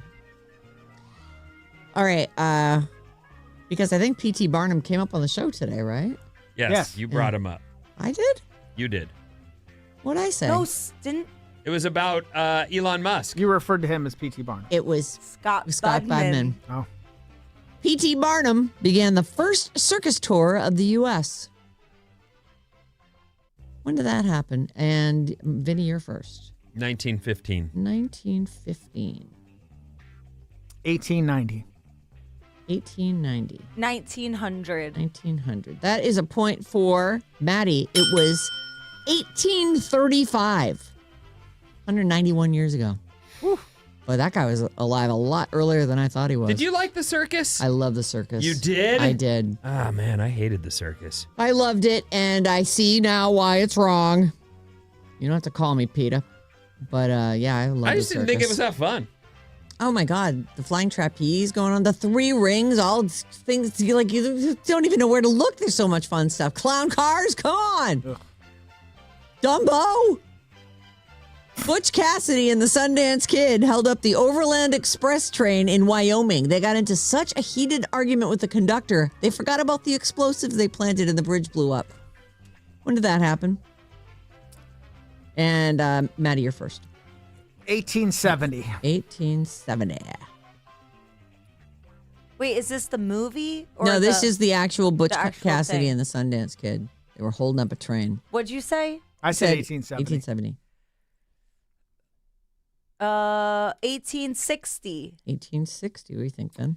1859. It was 1899. That's another point for Maddie. There's no catching him now. And Maddie is on the show. Yeah, in your face, Bob. Maddie, he's on the show. Yes, Yeah. Maddie, he's on the show. There's Maddie. Woo! There's some positivity.